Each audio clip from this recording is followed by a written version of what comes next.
pre-internet. So what he would carry around with him, we'd go out bar hopping on a Saturday night.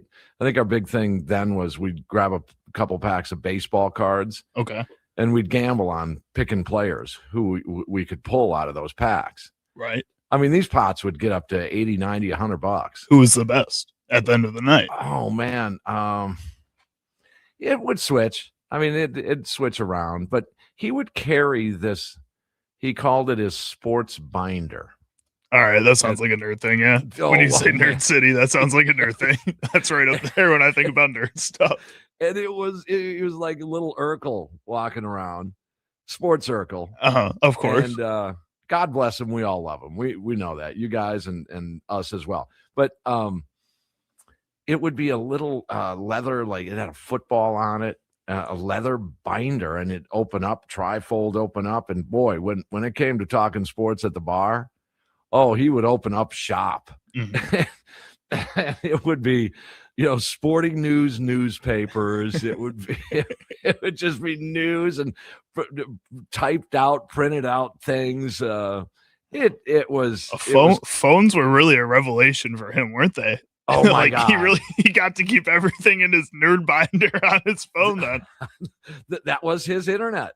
And that was our internet. That's how you guys kept up. Yeah, makes sense. Fantasy football drafts. He was the, he was the spot for information. Sparky, how many touchdowns did Elway have 3 years ago? I mean, he come up with the answer. Oh, I got that right here for you guys. I'm sure he's in his car right now and answered right now in his car right when you. This is all true stuff. There's no doubt. And he knows it too. He'll admit it. We would take him to Las Vegas. Not we would take him, like I'm a tour guide or something, but he would come along with us to Las Vegas, and it'd be hot out. We're all at the pool having drinks and carrying on, and you look up, where's Stevie? He's way over there in the corner of the pool under just 6 feet because the bushes over there had shade over there. And he'd be crimpled into the corner with what in his hands? His sports binder. His binder.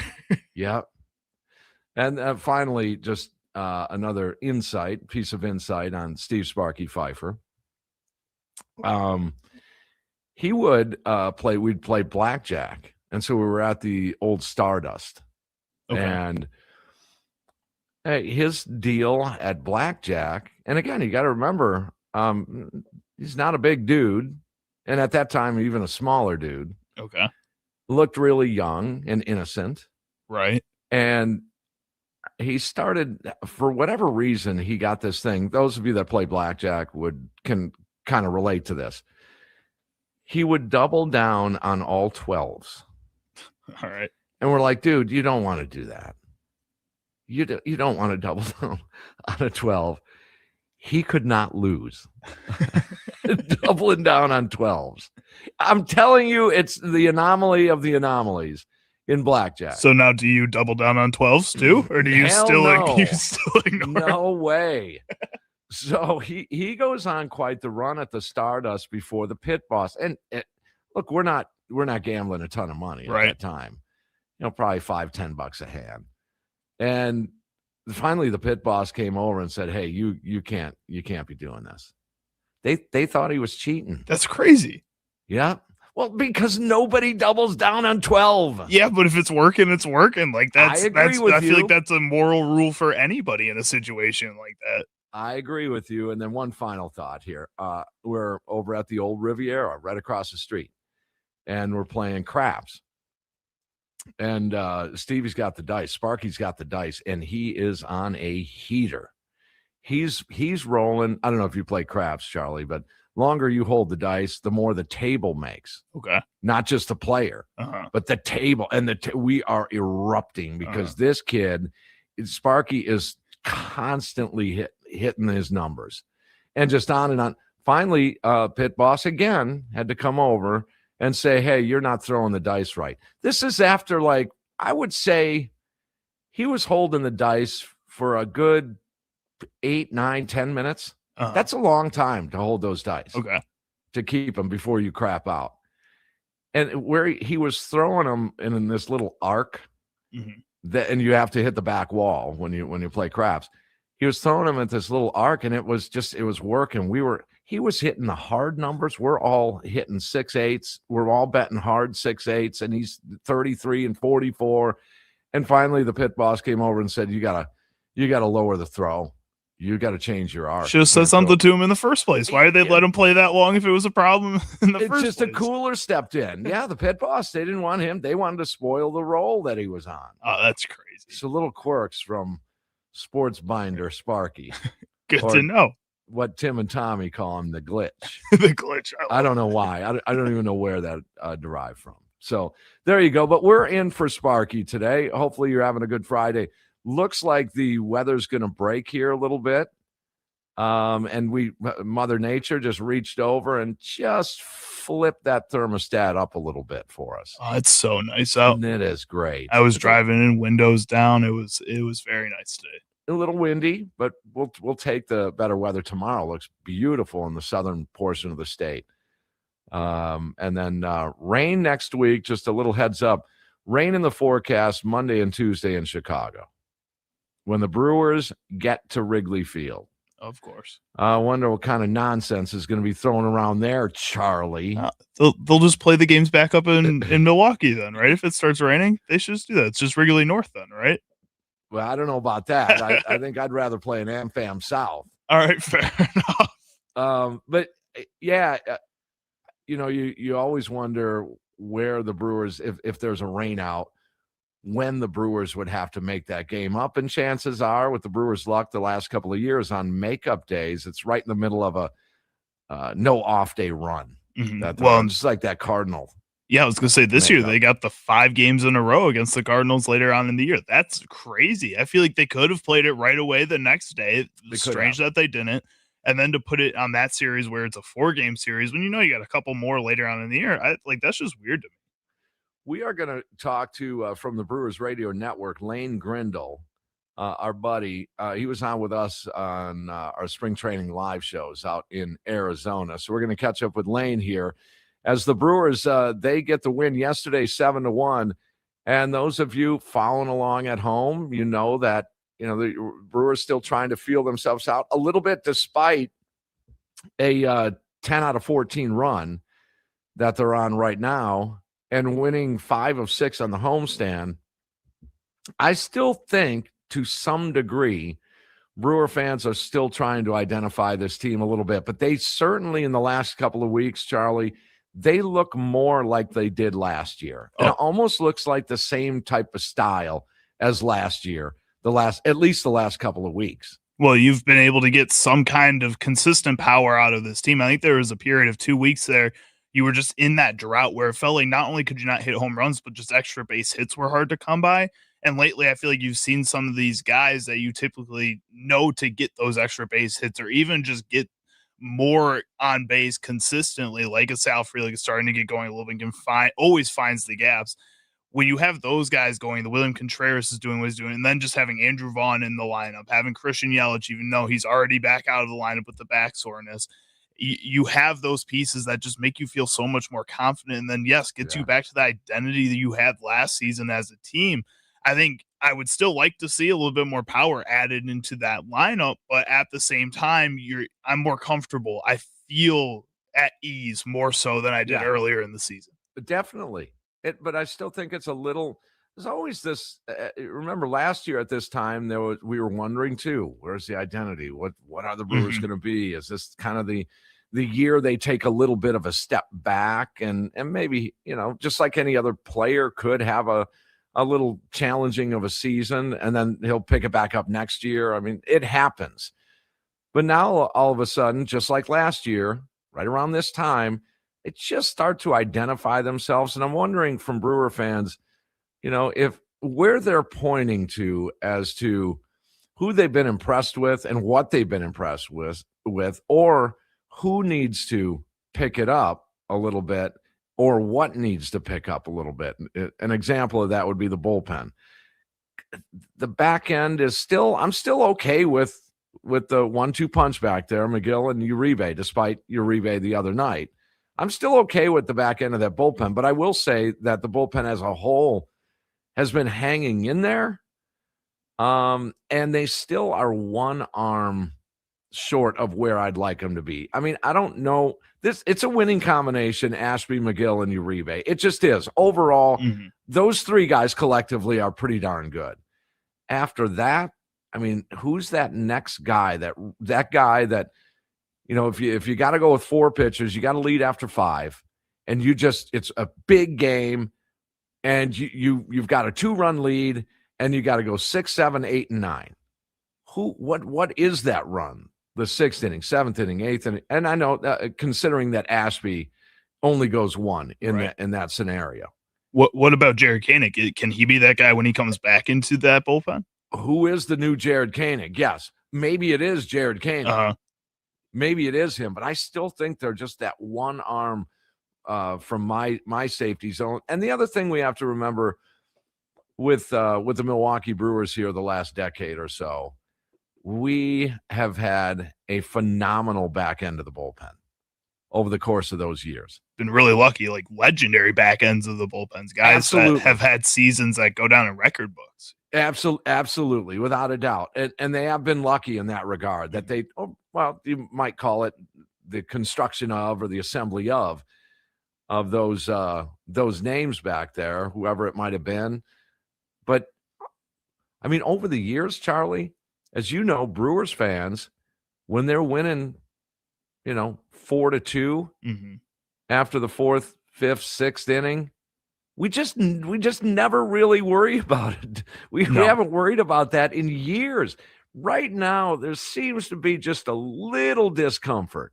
I think so. And I think like more so this year, it's not the discomfort that when you're down that you talk about. To me, it feels more so, yes, I always feel like they can come back from those moments, but it's more so when they're up and they're only winning by 2 runs as you go on later on in this game. And that's when I'm starting to feel that discomfort with this team, not only because the back of the bullpen has been shaky at points, and I'm with you. I still have faith in that group.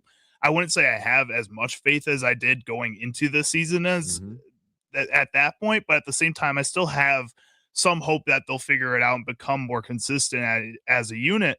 But also because, like we mentioned before, it doesn't feel like they have a consistent source of power still in this lineup, even though it's completely healthy all the way to this point. And I think that worries me later on in a game when you need a guy to close it out, or if the bullpen does give up a run, you need somebody to get you back into it in the swing of a bat. It doesn't always feel like you have that guy. Despite a Bryce Trang having his moments, I don't feel like he's that. William Contreras is a really good hitter, but it doesn't always feel like he's going to give you that in that moment. I feel like they still need somebody to be that bat for them. Yeah, and here's where there's little or no wiggle room a lot of times with, the back end of the bullpen, high leverage guys. And this is where the offense, the other night when Uribe, one bad pitch, of course he wants that back. He hung a slider and Sheets took him deep. But you know what? The Brewers only scored 1 run that night. They had 1 run. That was on a fielder's choice by Turang. If they have just there's where the offense does make a difference in the back end of that bullpen. If even the Brewers had a 2-zip lead in that scenario, then the pitching is a little different. The sequencing is a little different. The pitch selection is a little bit different. He may, with a 2-run lead after a 2-out, barely a base hit for against Uribe the other night. If they have a 2-run lead, there's no way he doesn't challenge Bogaerts right before Sheets hit that home run. Bogaerts was up. And he would have challenged him right there, because what's the worst that could happen? Okay, it's a tie game. But right now, I want to get this game into the dugout, into the clubhouse with a victory. I'm going to go ahead and challenge him instead of going full count and instead of losing him and walking him right there. That's where the offense needs to. They're combined. They're connected, I should say. The offense in that bullpen. You've seen this Brewers team rely so heavily on the pitching unit as a whole over the past few seasons that I think once you see it start to happen once again this year, the starting pitching has been phenomenal to start the season, like beyond anybody's expectations. Jacob Misiorowski is a Cy Young candidate, it feels like, to this point. You've had 2 to 3 guys, and Kyle Harrison, Brandon Sproat, Logan Henderson all step up and be awesome when they have had to step up. Like, it's really cool to see all of that continue. but also you're going to see later on throughout the season, some of those guys get hurt like we've seen in the past. Some of these bullpen guys Or get hurt. And can the offense then finally take that step and give them a break instead of what we've seen in the past where the offense just slows down right along with the pitching? we're about 7 weeks into the season here. And I've been saying, I've been saying for how many weeks here, including at the start of the season. A reminder, Brewers fans, this is a young starting staff. There's a lot of young pitchers out there. They're going to take their lumps. And what I mean, and what I meant by that, and still mean by that is, when they get hammered, they'll get hammered. So instead of Kyle Harrison the other night going 4 innings of 2-run ball, just didn't have it that night.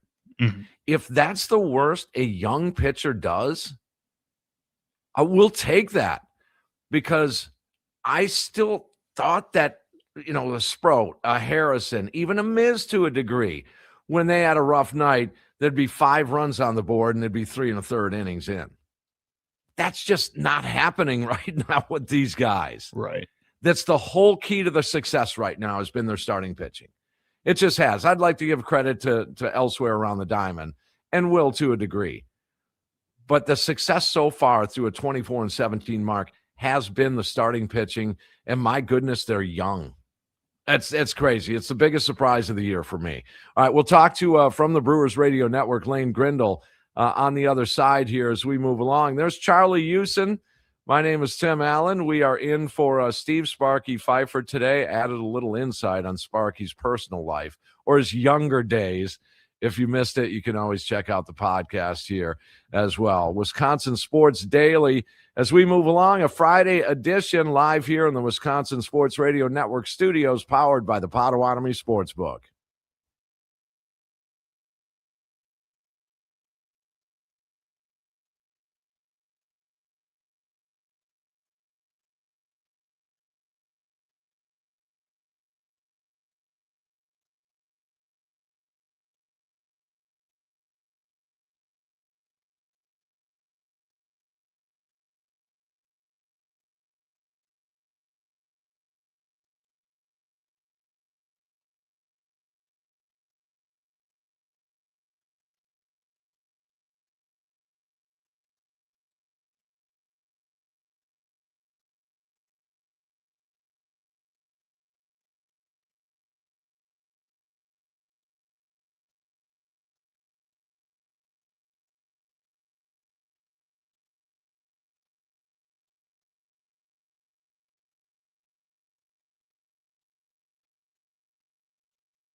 The full NFL schedule has been released, and details on that coming up as we move along here. Also, a poll question up on the socials. Charlie put it up there. There's Charlie Hughes and Tim Allen. In a perfect world, what's your favorite start time for that Green Bay Packer? Oh, just pick a week 8 game. You like the noon starts on Sunday? You like the 3:25 kicks? You like a Sunday night game? You like a Monday night game? You like a Thursday night game? You got the Wednesday night Thanksgiving Eve game. Disgusting. No, it's beautiful. No, we'll get into it. Love all this. Yes, Charlie, we will get to that.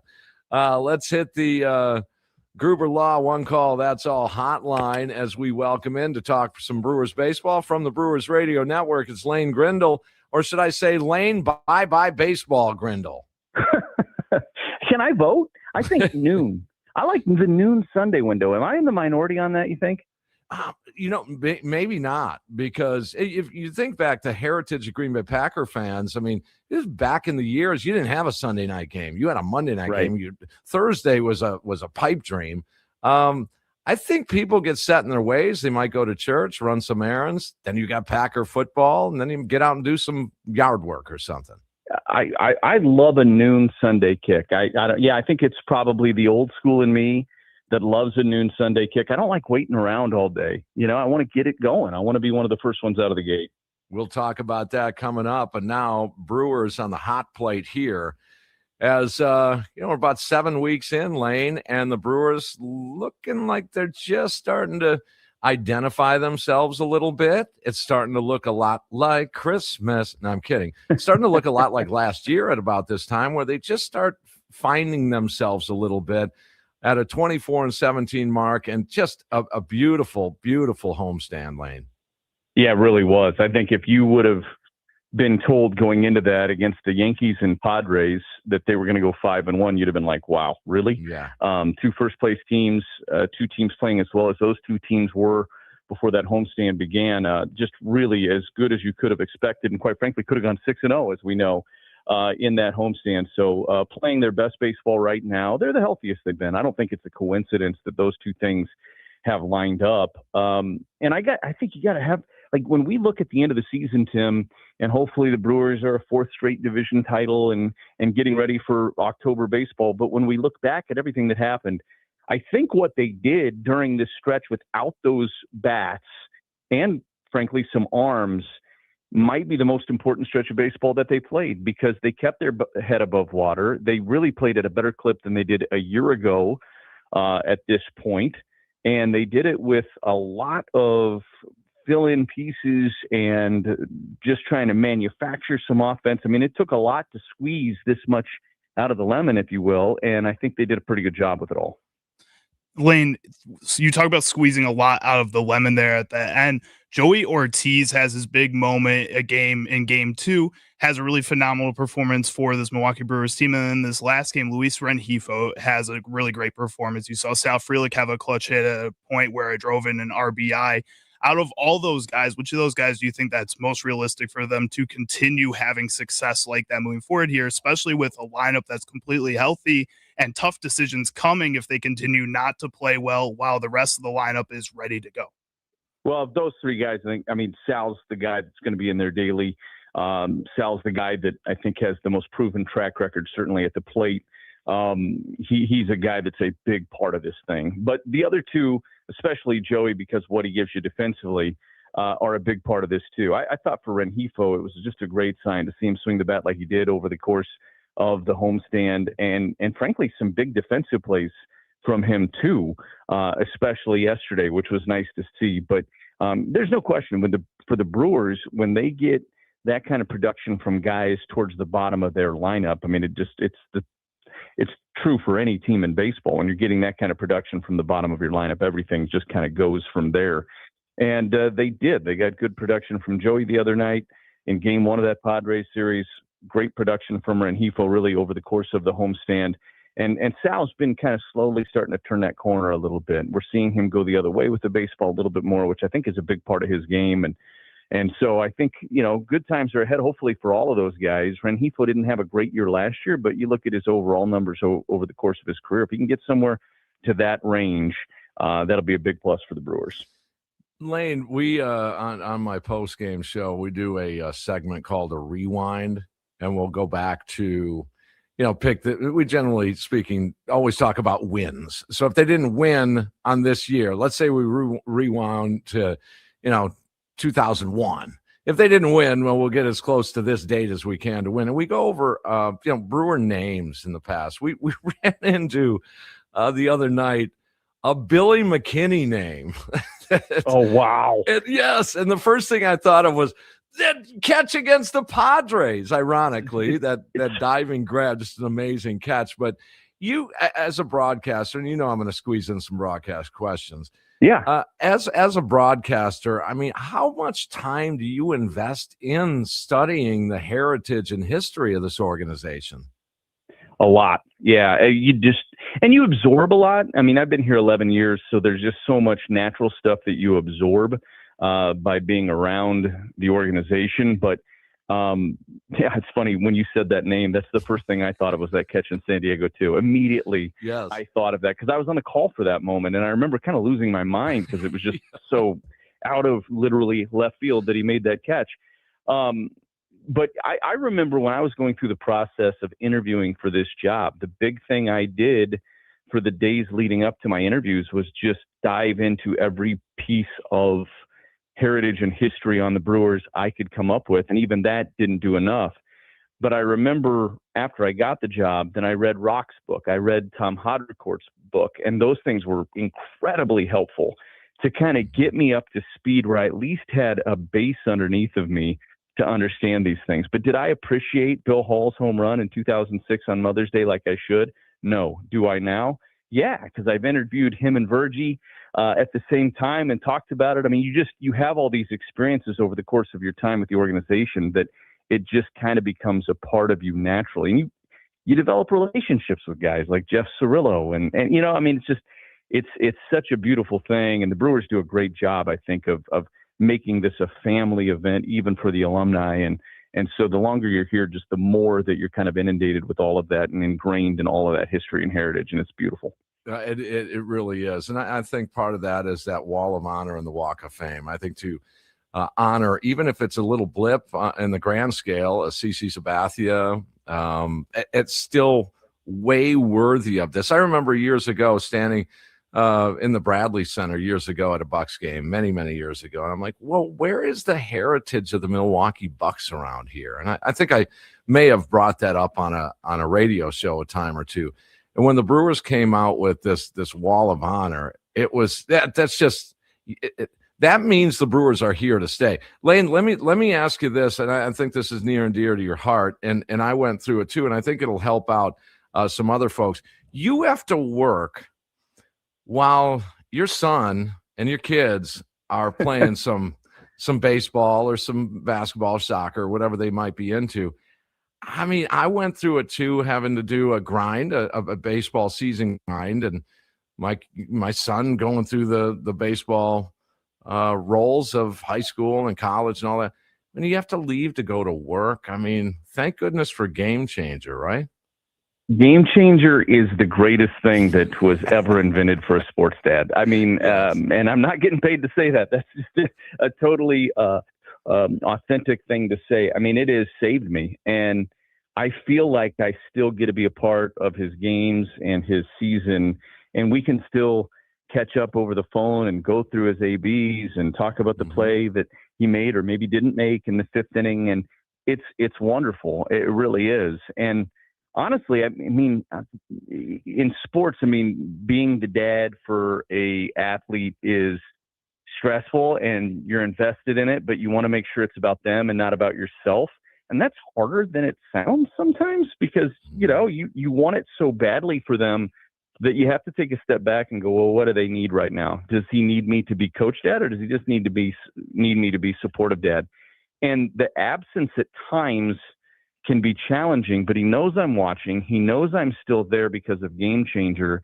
And I think sometimes that little separation is almost healthy, right? He has to be able to play on his own, but he knows dad's still there. There's even been a few times when he's crossed home plate and looked up at the camera as he crossed it, knowing that I'm watching. So It's pretty cool. I'm so grateful for that because I feel like I still get to be a part of it. I can't imagine trying to do this in 1977 or 1995 for that matter.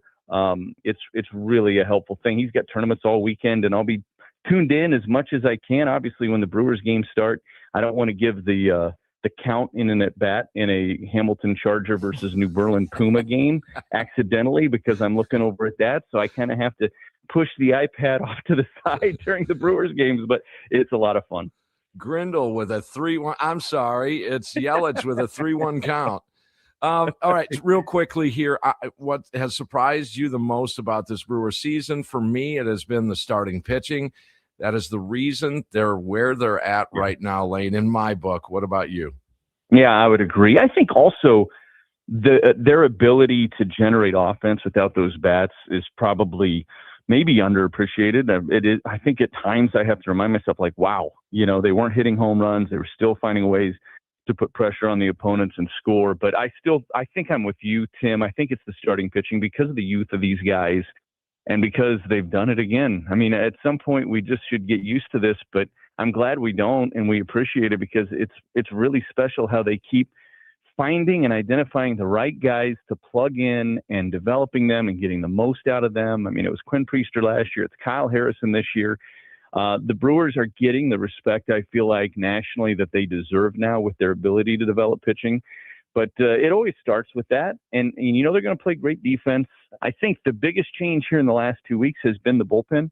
The bullpen had some bumps early, but it's been really good outside of one pitch basically the other night against the Padres. It's been what we've come to expect out of Brewers bullpens. And I don't think it's a coincidence they're playing their best baseball right now, too. Lane, it's really cool to watch this starting pitching do what they're able to do as young as they are. And the bullpen have some phenomenal performances from guys like Aaron Ashby. DL Hall has come out of nowhere. But I feel like we're starting to see that story every single year. And the other story is, like you mentioned before, that lack of stick in the offense. We're able to still score runs, but it still ends up not being enough at the end of the season. At what point do you look at the farm system for this Milwaukee Brewers team and say, hey, these guys are ready, or we need to at least start making these guys ready to go because the bats aren't living up to what the pitching is able to do year in, year out? Well, I mean, I think that's a little tricky because I do think you have to prioritize what's best for the individual prospect in their path, right, to get to the big leagues and find the most success. And sometimes that is, hey, we're going to be aggressive. We're going to push this guy because the development that's left in his game, maybe it needs to happen at the big league level, frankly.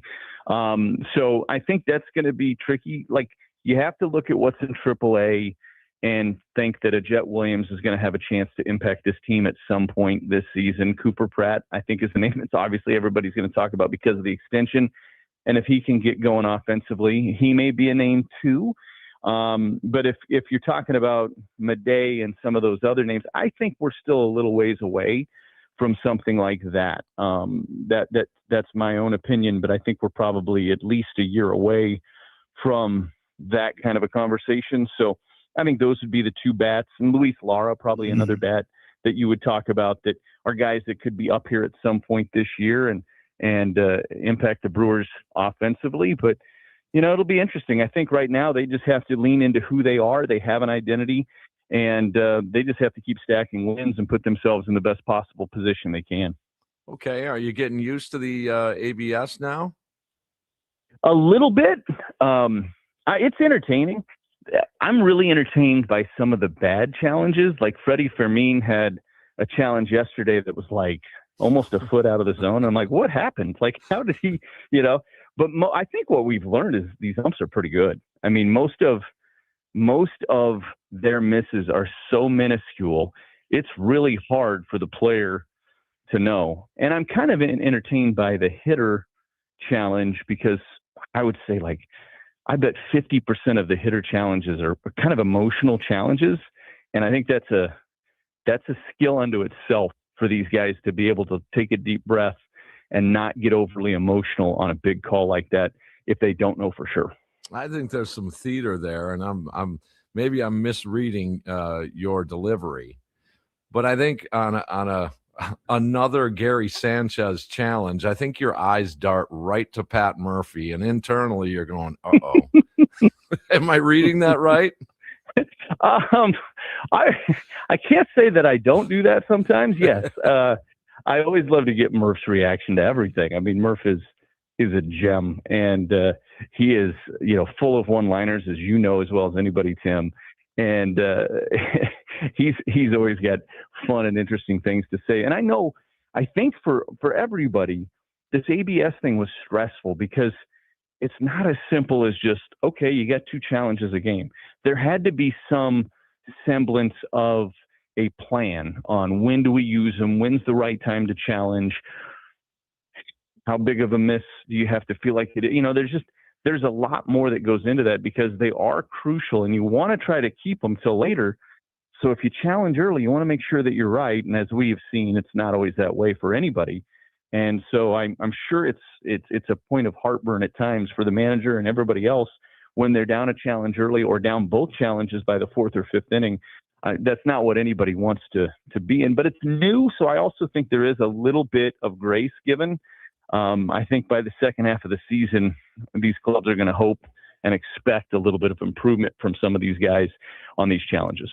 All right, final thing for you, Lane Grindle, Brewers Radio Network. I'm starting to prepare a little bit for next year, sort of.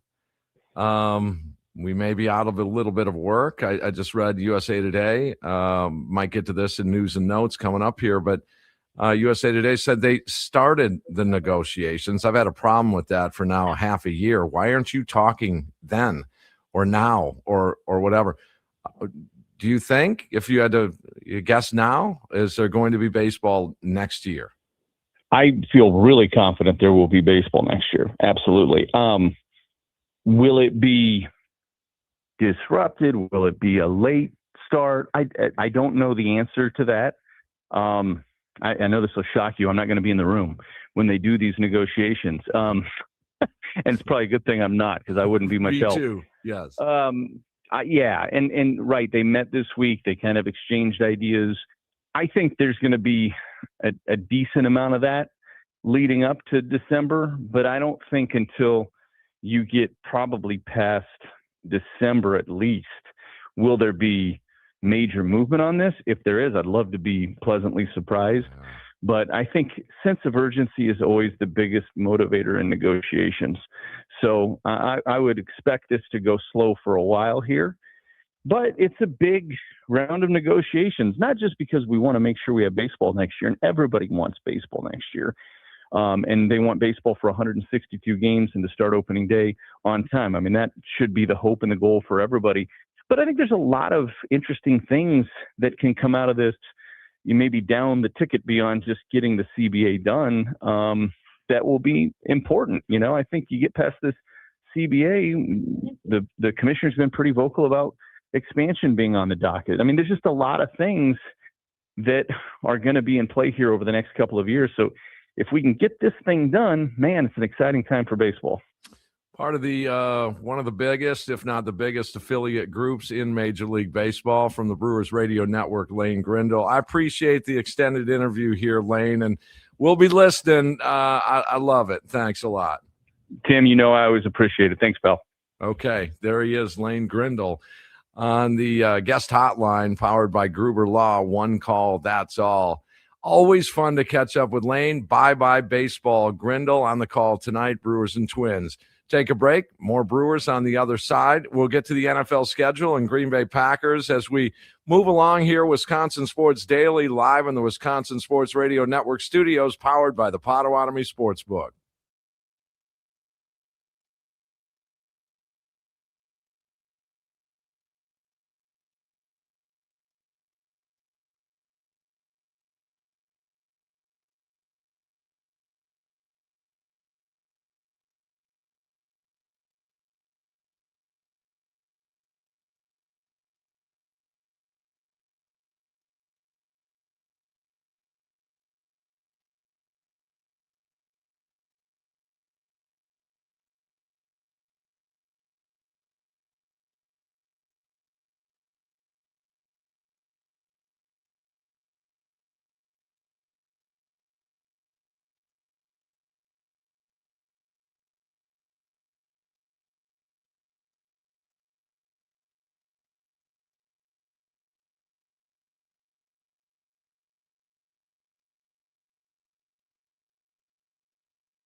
All right, welcome back. Wisconsin Sports Daily here in the Wisconsin Sports Radio Network studios, powered by the Potawatomi Sportsbook. There's Charlie Houston, Tim Allen in for Sparky today, off at a baseball tournament, right? No, he's picking his son up from college.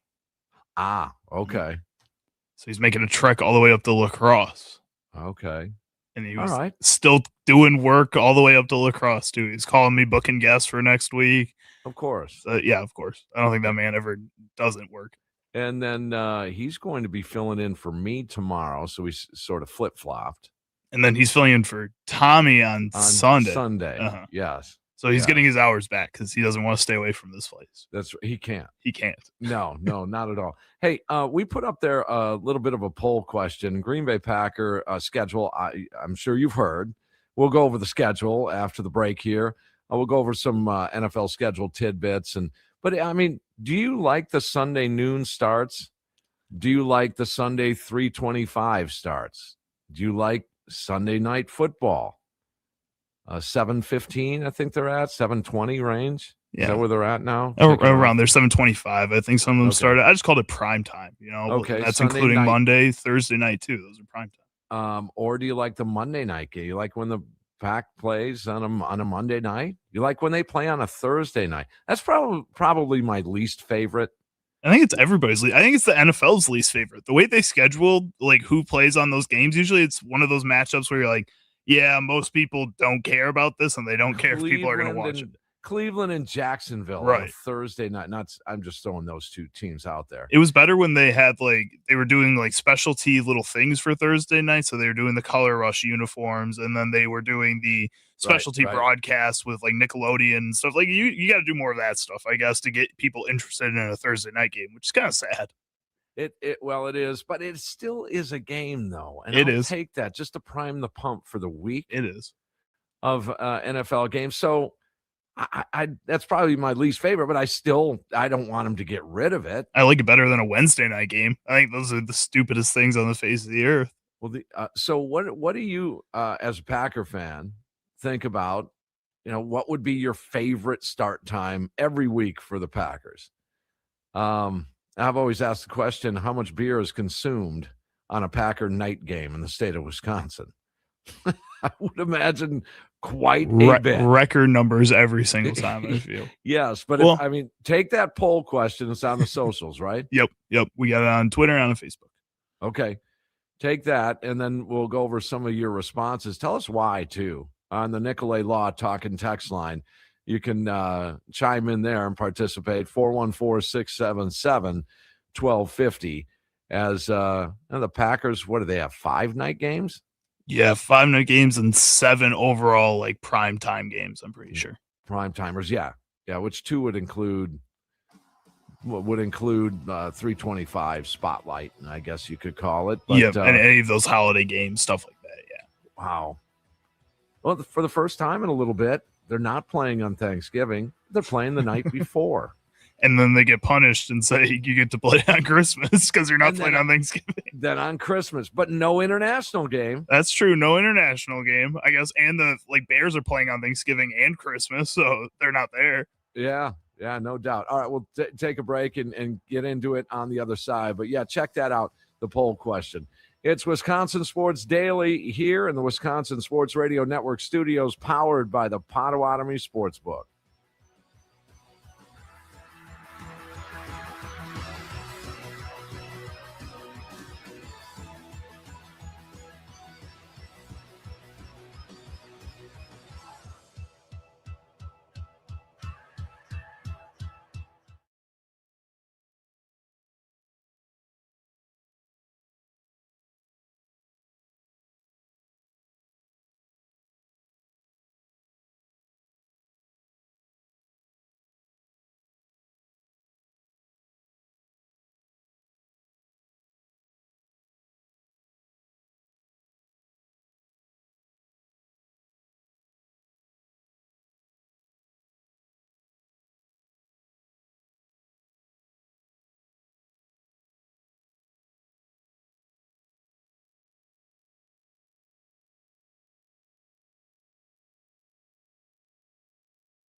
Some shows talk about one team. Other shows barely talk sports. This show will talk Packers, Brewers, and Bucks. Every day. It's Wisconsin Sports Daily with Steve Sparky Pfeiffer on the Wisconsin Sports Radio Network. Here we go. Hour number 2, Wisconsin Sports Daily here in the Wisconsin Sports Radio Network studios, powered by the Potawatomi Sportsbook. Tim Allen and Charlie Usen in for Sparky today. And a little bit of breaking Brewer news here as we found out who's starting tonight. Game 1 in Minnesota. That is a first pitch at 6:10 to accommodate the NBA. And Tommy Wirtz with the leadoff show coming up at 5 today. So stick around for that. He'll get you ready. And Charlie, Brian Fitzpatrick yesterday pitched himself into a free flight to Nashville. Yeah, unfortunately, I felt like he had some pretty decent, at least, performances before yesterday, and I think it was just kind of the odd man out. They were testing a bunch of pitchers in a blowout game or giving some guys opportunities where they were to prove themselves, and he just wasn't able to do that. Maybe he'll get another option. Yeah, that is true. That does not help. But yeah, maybe he'll get a shot later on in the season here. You know, the Brewers, and they will have their injuries moving forward, so he'll have an opportunity moving forward, I think, based on what he showed so far. Well, and this may open the door to another opportunity to find that Jared Koenig type arm. And again, it might be Jared Koenig, for all we know. But to start tonight, it will be Coleman Crow. And he gets another start in a Brewers uniform. This is a guy they picked up from the Mets, I believe, in the Tyrone Taylor, Adrian Hauser deal. Mm-hmm. I believe that's it. And he lost a season to injury. I've been a big fan of his. When they made that trade, just wait. This organization finds those guys, the Brandon Sproats or Kyle Harrisons, or in this case, it'd be Coleman Crow. But we'll see. He's going to get another start tonight, game 1 against the Twins. And, of course, you guys on the Wisconsin Sports Radio Network, Potawatomi Sportsbook postgame show tonight after game 1. All right, so the NFL releases their full schedule and no more leaks. No more. Because it's all unveiled. I mean, some of the details were kept in-house, but for the most part, the opponents you sort of knew for a while. Right, and I also feel like the NFL, I guess for them, they did a good job. I don't know if the fans would consider it a good job, but they just leaked the important games themselves. Like all the ones that were coming out on the specialty dates, the holidays, on the specialty platforms like Netflix, all these other things. The NFL just did that themselves. So the only thing that people could leak were the games that people didn't care about in between. Yeah, and so, I mean, there's some tidbits here with regards to the holidays and the night schedule, and we'll get to those in just a bit. But on social media there, if you want to take our poll or chime in on that Nicolay Law talking text line at 414-677-1250, drop a text in and tell us why, but choose what the best start time for you is for Packers football on a weekly basis. Now, I will say this, that my girl cannot stand the night games. Hates them. Why? Like what's the any problem? Night game? Just it. I don't. It's, you know, she's a worker bee and likes to, you know, work, and you know she's up until what's a night game after the adrenaline rush is worn off. Is she like a football fan too? Oh, big time. So like that should be the perfect time then, because if she's a worker bee, then she's working throughout most of the day. That should be the perfect time to sit down and like you have free time to watch a football game. Like to me, it would feel like the best time for somebody like that. No, not to her. She just, it's, you know, what is it? After you watch or listen to some of the post game stuff, you know, you're looking at 11 o'clock at night Central, and not that that's, you know, a night owl, but it's still a little late for you folks that get up at 5 a.m. So I could see on in that regard why the night game is not a big deal or would be a bad deal for them. I personally, when it comes to Packers football, I wish every single game was a night game. Across the board, I love the Pack playing at night. It's like it's half a holiday. You get a free holiday night that night. Bars and restaurants and get-togethers and you name it is going on. Think about that on the night games. Now, yeah, is it a school night, as we say? Mm. Of course, Monday night, Sunday night, Thursday night, hey, got to get up and do your thing. But how easy is it to get up then the next morning when the Packers have a big win the night before? Don't you want to go tell all your friends about Yes, it? you Go do. hang with it, and also if you're a parent, you're teaching kids discipline. You can stay up late, but you better be up in the morning. You better be ready to go, or you're never staying up late for another game. So you can use it to your benefit that way too. Now, once the Brewer season clears, when the Pack does play at night, my regimen is I'll go down to the bar till about halftime. Okay. Yep, and then head home and listen to the rants and raves of a Packer fan who is pulling their hair out, stomping around upstairs. She won't be near me during the Packers game. Are you like bad luck, or do you just laugh at her? I get the Like, blame on everything. Zach Thomas, a holding call. It's my fault. Oh, of course. I can't say word one. I'm not really embellishing, really. I have to wait until I am specifically addressed Okay.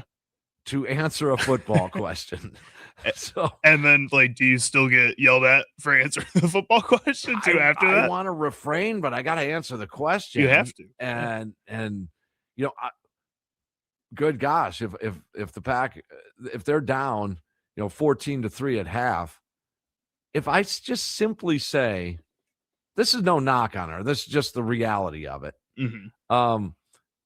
I can just say, hey, there's plenty of time. They've been moving the football. It's just they got to hang on to the football. They can't turn it over. You got to convert on third down there. You shouldn't have went for it on fourth down on your opening drive. Just something sort of positive in terms of, hey, they're still in this game. What, you got a whole half here and you're receiving the second half kickoff. That's not going to work. No. Now, a noon game on Sunday, a 3:25 kick on Sunday, it's a little bit different because there's other distractions, meaning her fantasy football team, her DraftKings plays. Right.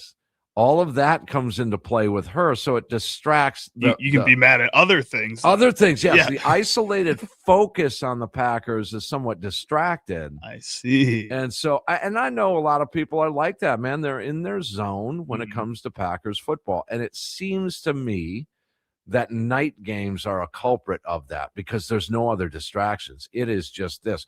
Are these commercial breaks going to get over? Mm-hmm. Can we get back there? The Pack, it's 3rd and 7 here in a big play.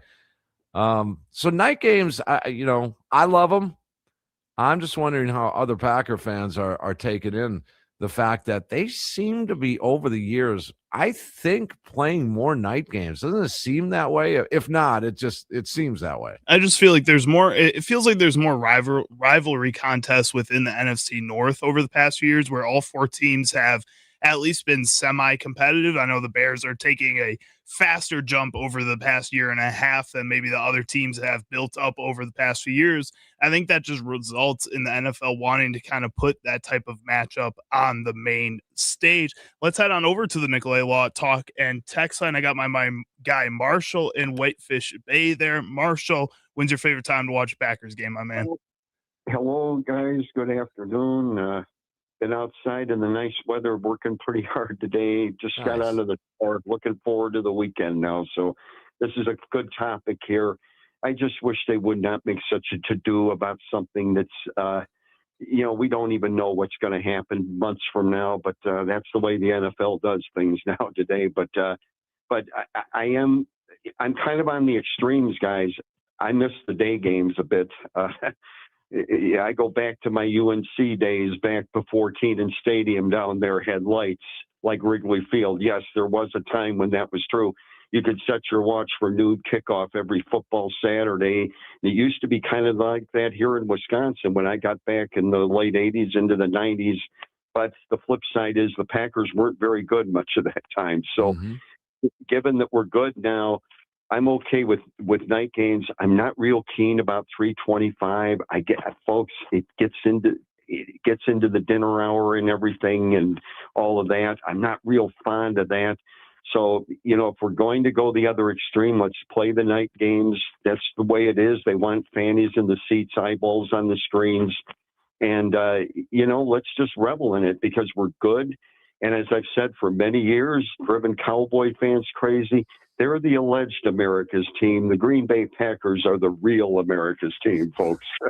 All right, Marshall. Thank you. We appreciate that.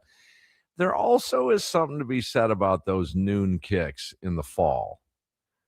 As a younger dude, I still recall this, and now that I'd throw my arm out now. Mm-hmm.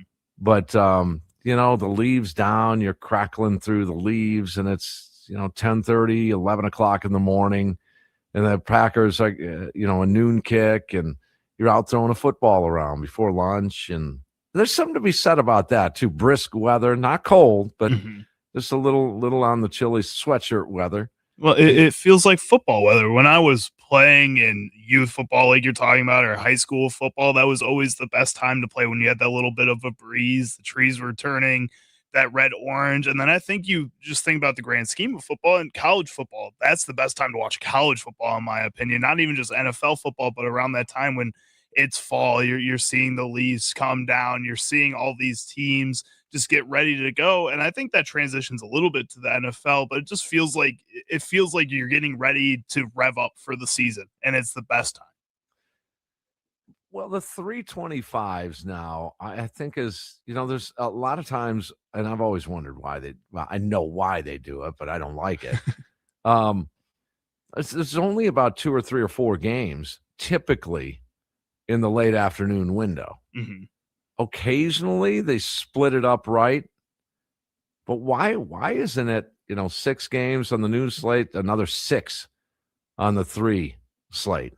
I think they just want that 3 slate to mean more. They want want those games to be the bigger moneymaker ones. Again, typically you have 1 to 2 out of those 3 games being a premier style matchup because you have the one Sunday night and then you want one at least in that group. And in the first group, I don't think you always have to, and especially later on in the season, you see this when teams are starting to kind of phone it in a little bit. You don't have to have a premier game in that first slate. I think you want to have, for sure, a premier game, at least one in that 320 slate, because that's when I think you're going to have the most eyes watching. You guys can disagree with some of the things that the NFL does, but I think the NFL, just as a whole, they may miss 1 or 2 here or there. I think overall they just make brilliant decisions. I love the NFL. I love the way it's spread out a little bit. The more, the better. You want to have some lasting power, if you will, on a weekly basis. And so when you start the week on Thursday, a little taster to get you going for week 11 in the NFL. You get your fantasy things going on. You got some tickets at Potawatomi Sportsbook, and you got a leg of a parlay already in. All of those things. I just love what they do. Now, I've suggested this for years. Look, I'm no expert on NFL in any way, shape, or form. I'm just a fan. And it's an opportunity to get a mic shoved in his face and talk about it. But I love, and I've been wanting this for years. And I don't know if they're going to do this on a regular basis or if it just was circumstance or happenstance that this happened. I've been screaming for it for years. Week 1 kickoff. That, in this case, it's a Wednesday night. Okay. Incidentally, it's not a Thursday night. It's a Wednesday night, game 1 of the season. Stupid. It pits the Super Bowl teams against each other. You just want the rematch right away? Oh, my gosh, that's beautiful. Can't they just do that like in the Hall of Fame game? Would that be enough for you? No, we want it to count. One of those teams is going to start out with a loss. Good luck. What a great way to kick off the season. They're going to do that this year. It's Wednesday. I believe it's September 9th, and it will be a Seattle Seahawks, New England Patriots rematch. They did this about, a handful of years ago. It was Denver and Carolina, if I recall. It was week 1 in a rematch. I think so. I think I know. Yeah, that sounds right. Maybe 10 years ago or whatever it was. That would be Cam 2015 was that Super Bowl, I think. Yeah. It's- Okay. Yeah. Do that every year. That is just beautiful to kick it off. We'll start the way we ended last year. Yeah, I think that could be fun. I get why love that's it. fun. I just I don't need it all the time too, because I think there's also matchups that you look at, and I think it works right now because of how much parity there is across the NFL, that I think it matters that you have the rematch, because this could potentially be, a run of a couple of teams that make a lot of Super Bowls with young offenses and young defenses that can continue this journey, so that you can ride on that. But I think if it's a season where if the Chiefs potentially were completely healthy going into this season, the NFL would go, oh, well, you know what? The storyline of the Chiefs coming back healthy after having a down year last year, can they come back and regain control of what they had before? And then you'd want to put the Chiefs on the first game of the season. It really just truly depends on what the biggest storyline is. Wasn't it, or isn't it, if I'm not mistaken, doesn't the Super Bowl winner always get scheduled as the first game the following year? I think it does. I think they've been doing that. Let's see. If you take a quick look. I think they've been doing that, where the Super Bowl winner does start out the next year. But I want them to go one step further and just have both of them. To Super Bowl rematch in week 1. Come on, guys. That's beautiful. I mean, that's what it's looking like going back through all of these games. I think the Super Bowl winner did kick off the next year.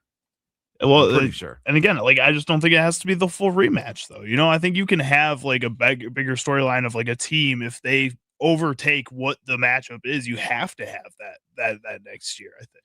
All right. So a few other tidbits. Those of you thinking about night games, flex scheduling. How does it work? Sunday night, between weeks 5 and 10 now, it can be flexed twice. 2 of those games within the weeks 5 to 10 can be flexed out of Sunday night games. All right. As needed between weeks 11 and 17. They can do, there's no limit. As they want. As many as they want, weeks 11 to 17. That feels like a really wide range to do that.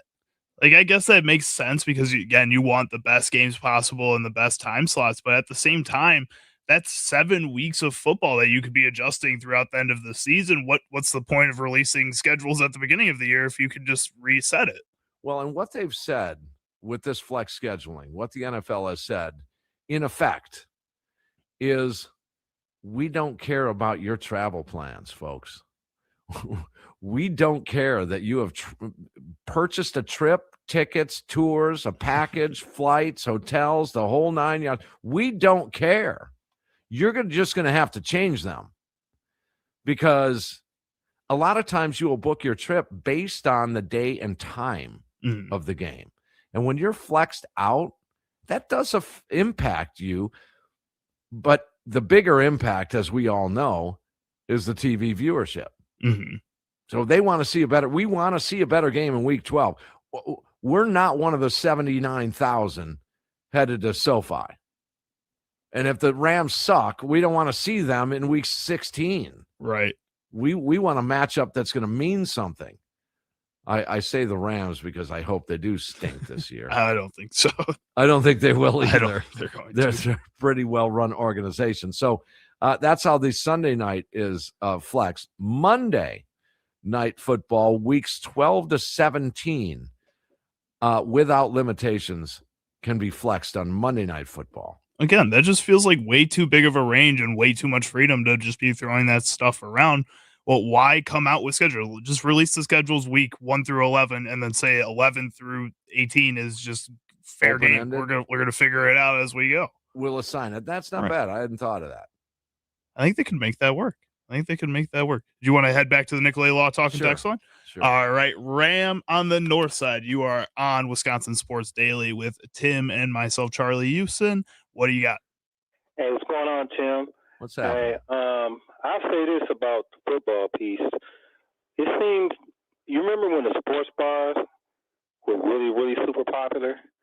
And that was because people, they like to go to the sports bar Yeah. And I think Monday Night Football was like a man cave night for that. But since the invention of the big screen TV, I think that's why Sunday Night Football is so big now. So, you ate dinner, got the kids halfway ready. Now you're going to watch this second game. You got your big 65-inch screen.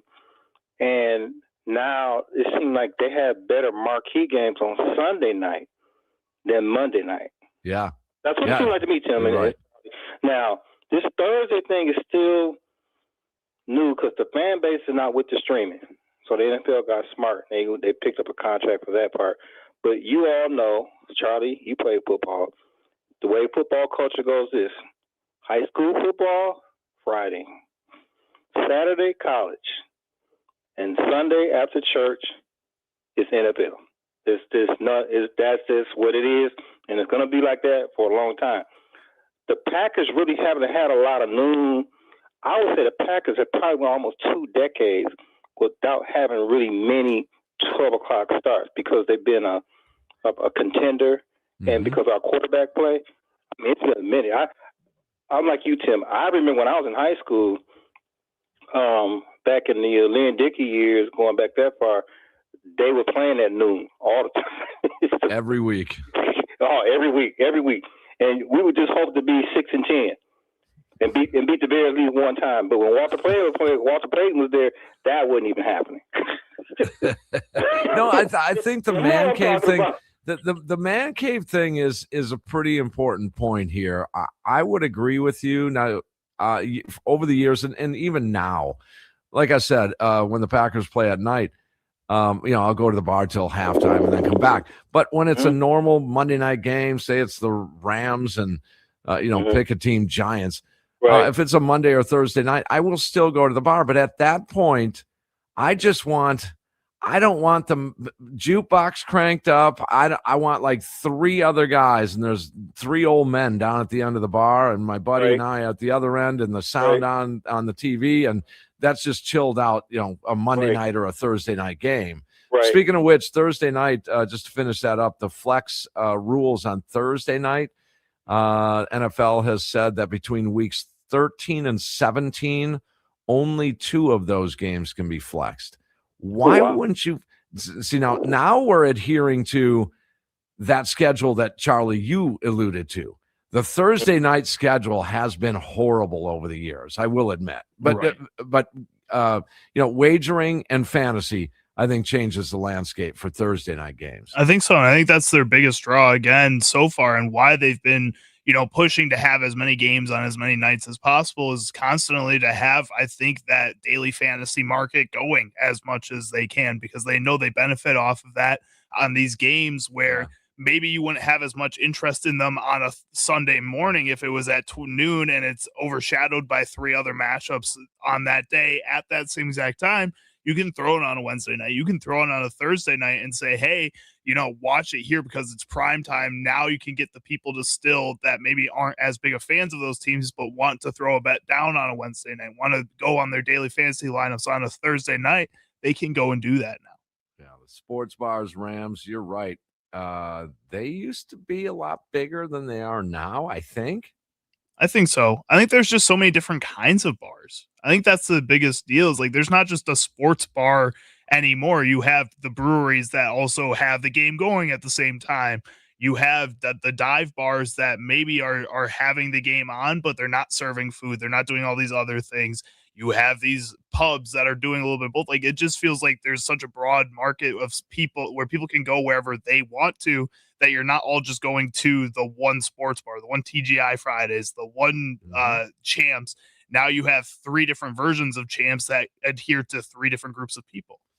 And when you think about the evolution of the NFL and its scheduling over the years, this flies under the radar. Remember, for many, many years, decades, if not, Monday Night Football was an 8:00 kickoff. I mean, think about that. Now, it's still acceptable here in the Midwest, 8:00. It's not that's fine. The end of the That's world. all right. Look at the East Coast, though. I mean, think about the kickoff there. After 9:00, you're starting the football game, and your favorite team Well, starting at 9:00 at what night. what the NFL has probably learned is that people are still going to watch. People are. It doesn't matter. It's like, yeah, you can have it start at 9, but people are still going to tune into their game. They're not losing too much of a viewership. I think the latest you should go is where they're at, and that's at 8:15, 8:20 East Coast, Eastern time. Because I love when they moved it up to 7:15, 7:20 here in the Midwest. Loved it. Mm-hmm. That was awesome. And NFL, man, for as many times as a lot of people like to take shots at them, I think they're brilliant. I do. I think they make a lot of good decisions. It is a beautiful product. Not as good as Brewers baseball, but getting there. It's close. They're working on it. They are working on it. We're going to do one of the most schmaltzy radio, corny, cheesy things that you hear over the years. And the reason why, Charlie, is because I haven't done it in years. We're going to do a segment up next that you've heard for years that is just so cheesy. It is. Sometimes it's fun to be a little cheesy, You get to be like where your radio dreams, Find out what that is after the break here. We're in for Sparky. There's Charlie Hughes and Tim Allen. Don't forget Brewers baseball. Tommy Wirtz with the leadoff show at 5 today. And after the game, Potawatomi Sportsbook post-game show. We're going to be right back after the break here. It's Wisconsin Sports Daily in the Wisconsin Sports Radio Network studios, and they're powered by the Potawatomi Sportsbook.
Welcome back into Wisconsin Sports Daily, and we are live from Wisconsin Sports Radio Network studios, powered by the Potawatomi Sportsbook. I'm Charlie Houston here with Tim Allen. Let's talk about Wendy's real quick. Wendy's invented the iconic spicy chicken sandwich. Wendy's new spicy chicken sandwich is crispier and more flavor-packed than ever, and the breading even crispier. Flavor inside, loud outside, 9 peppers and spices give it that bold, layered heat.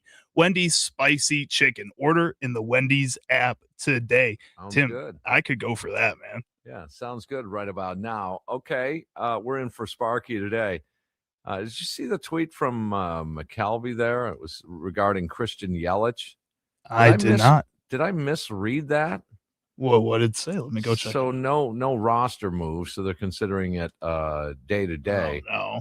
But did he say he's in or out of the lineup? He said no 22 in the lineup, but also Gotcha. no IL moves. So they must Okay. believe this remains a day-to-day situation. And that's good news, guys. That is really good news. Yeah, it stinks that Yelly's not going to play tonight, or at least not start.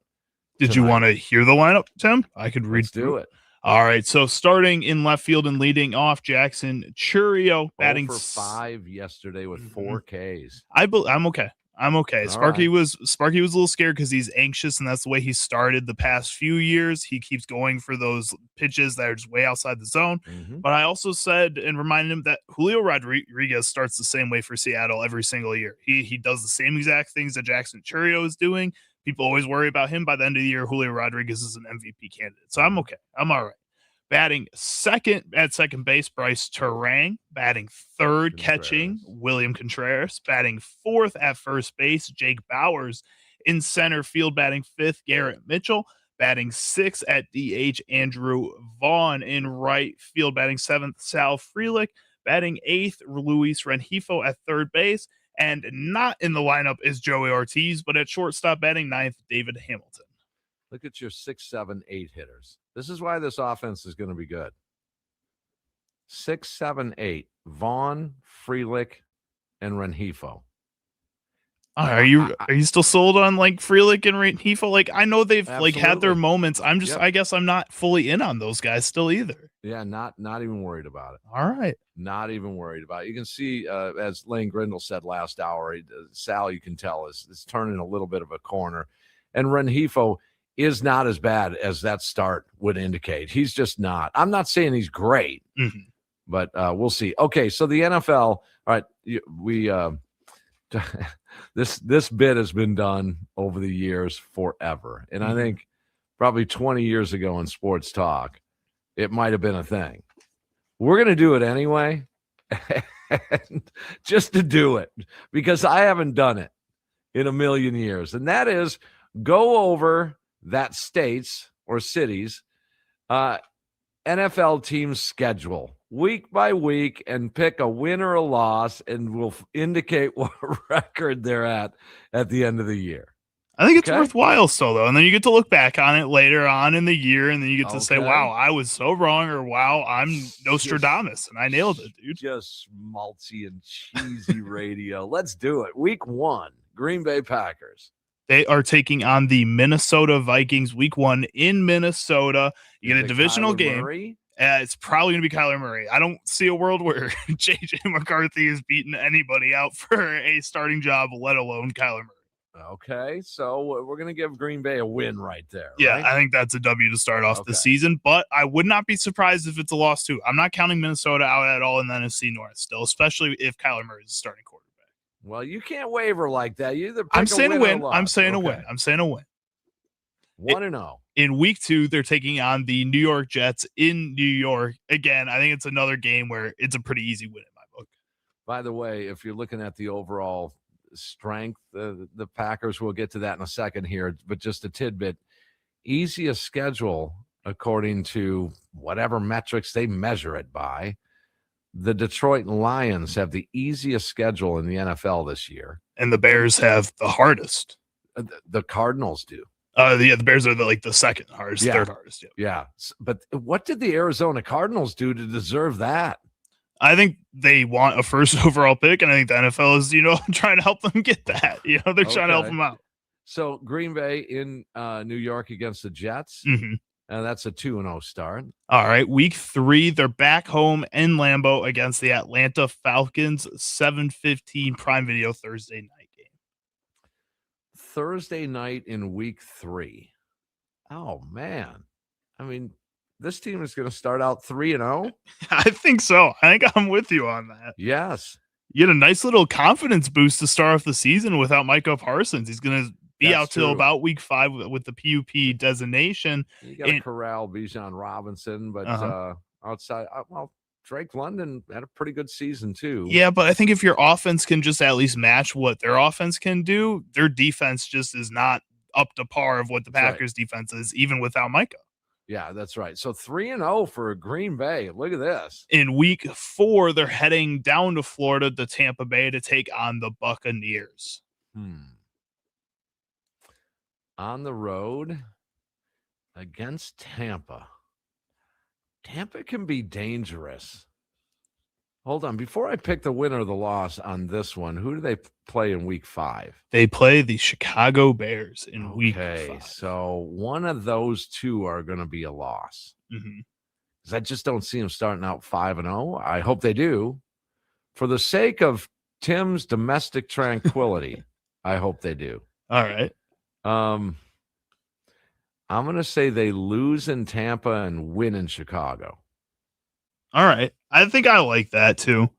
I think personally I would flip it. I think they start off that 4-0 hot streak, get going, and I think they lose that first one to Chicago. Okay, I'll flip on All it. right. Okay, so they end up going 4-0 to start, 4-1 after a loss to the Bears. Yeah. And I think the Bears probably start off a little shaky too, and that's going to be like the game people will get excited for the Bears again and say, oh, the Packers was a fluke. I don't think it's going to end that way, though. Just I hope Green Bay is not up by 13 or 14 with about 6 minutes to play. Yeah. Because then you know they're going to lose. Yeah, you don't feel comfortable. Hey, new kicker, though. Maybe that makes you feel a little more comfortable if you're going into games like that with Trey Smack instead of McManus. Love it. Makes you feel a little more comfortable. So 4-1 through the first 5. In week 6, you got the Dallas Cowboys. That's on our birthday. Are you? No. What date is that? Yeah, the Dallas Cowboys game is October 18th. Oh, so no, that's way after. Who did they have on September 24th? That's the Atlanta game.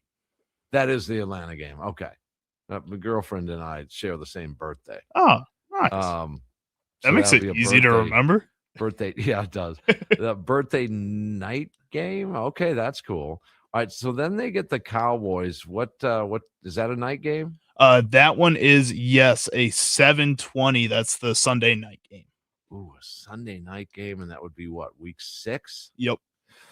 Oh man. And it's at Lambeau, and that's why I'm going Green Bay. But I think Dallas is a little improved on that defensive side. They look younger, at least, and more ready to go, I think. I don't know if they look 100% improved, but they look like a group that could end up being improved. It could. Yes. I think they're in position to have a better defense as time goes on, but it just won't be there yet. And where will Micah Parsons be week 6 of this year's season? Should be on the field and should be 100% good to go. I don't know if he'd be 100%. You think they'd maybe work him in the first couple of games that he comes back. So I think the first week he's eligible to come back is week 5 against the Bears that they have set there. Yeah, there might be a little tentative nature there, but what do you think Micah would want to do against that Cowboy team? I mean, he's got to be out there in like full capacity. I know he wants that.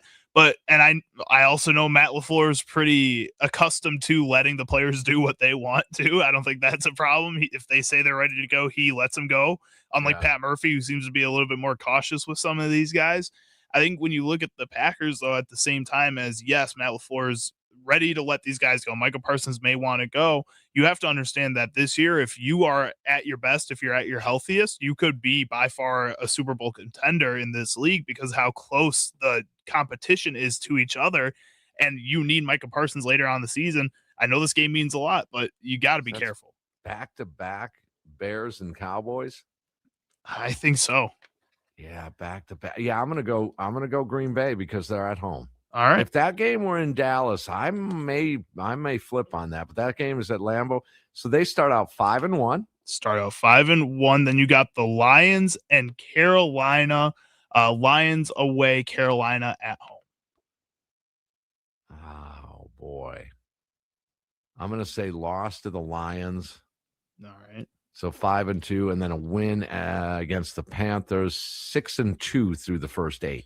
All right. And then You you're with me on that? I think I'm okay with that. Yeah, even though Okay. Carolina upset you last year, you gotta be wary of Yes. them more this year. So I think that leads to a win though, because you're Yeah. more wary.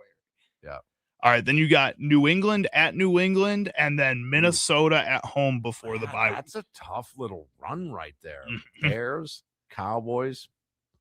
You get the Panthers, a little reprieve, but And the Panthers aren't a bad team though. That's a playoff team. Yeah, they're okay. They're okay. I don't At their know. best, they're a playoff team. And then the Patriots. Wow. No, I got to go with the Pats on that. All right, there's another loss. I think I'm with you on that. That's the defending AFC champions. It's going to be a tough game. Again, you've been on a good run up to this point. I think you feel all right with that. And then again, the Vikings before the bye week at home.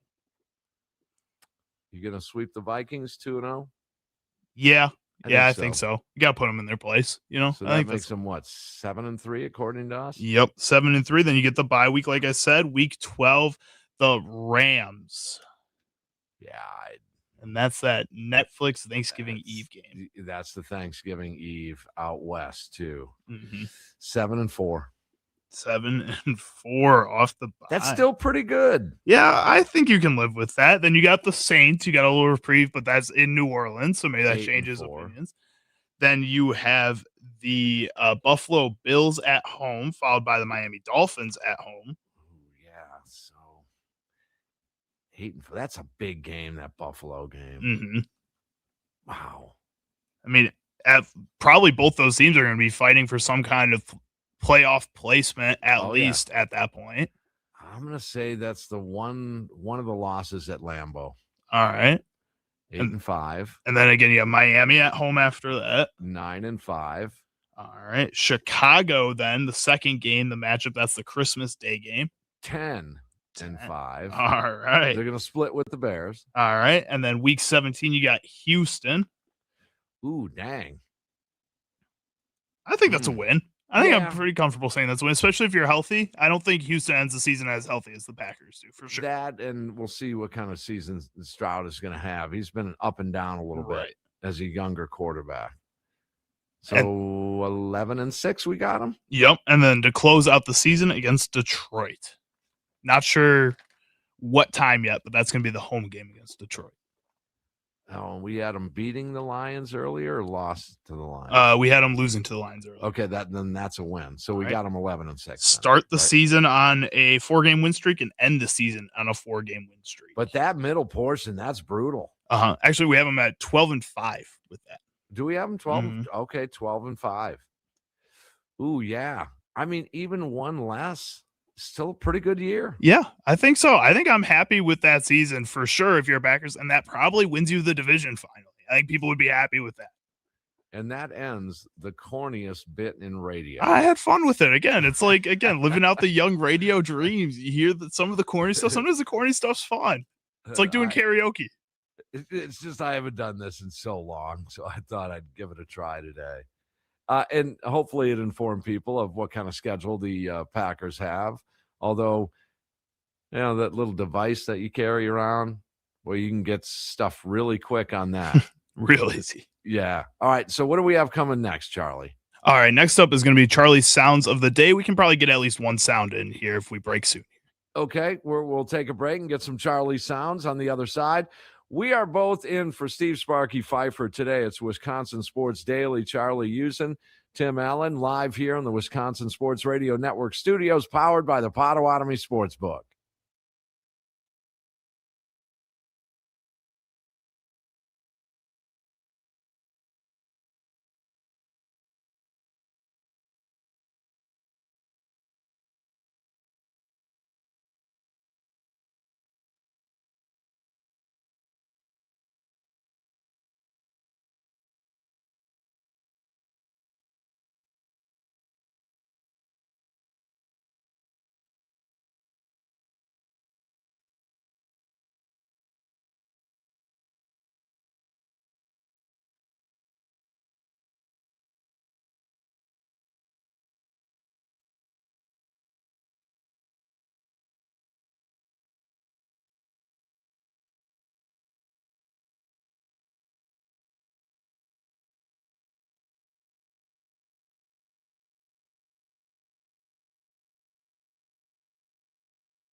Charlie sound coming up in just a couple of minutes, so stick around for that. Also, we'll button up some NFL schedule news and notes.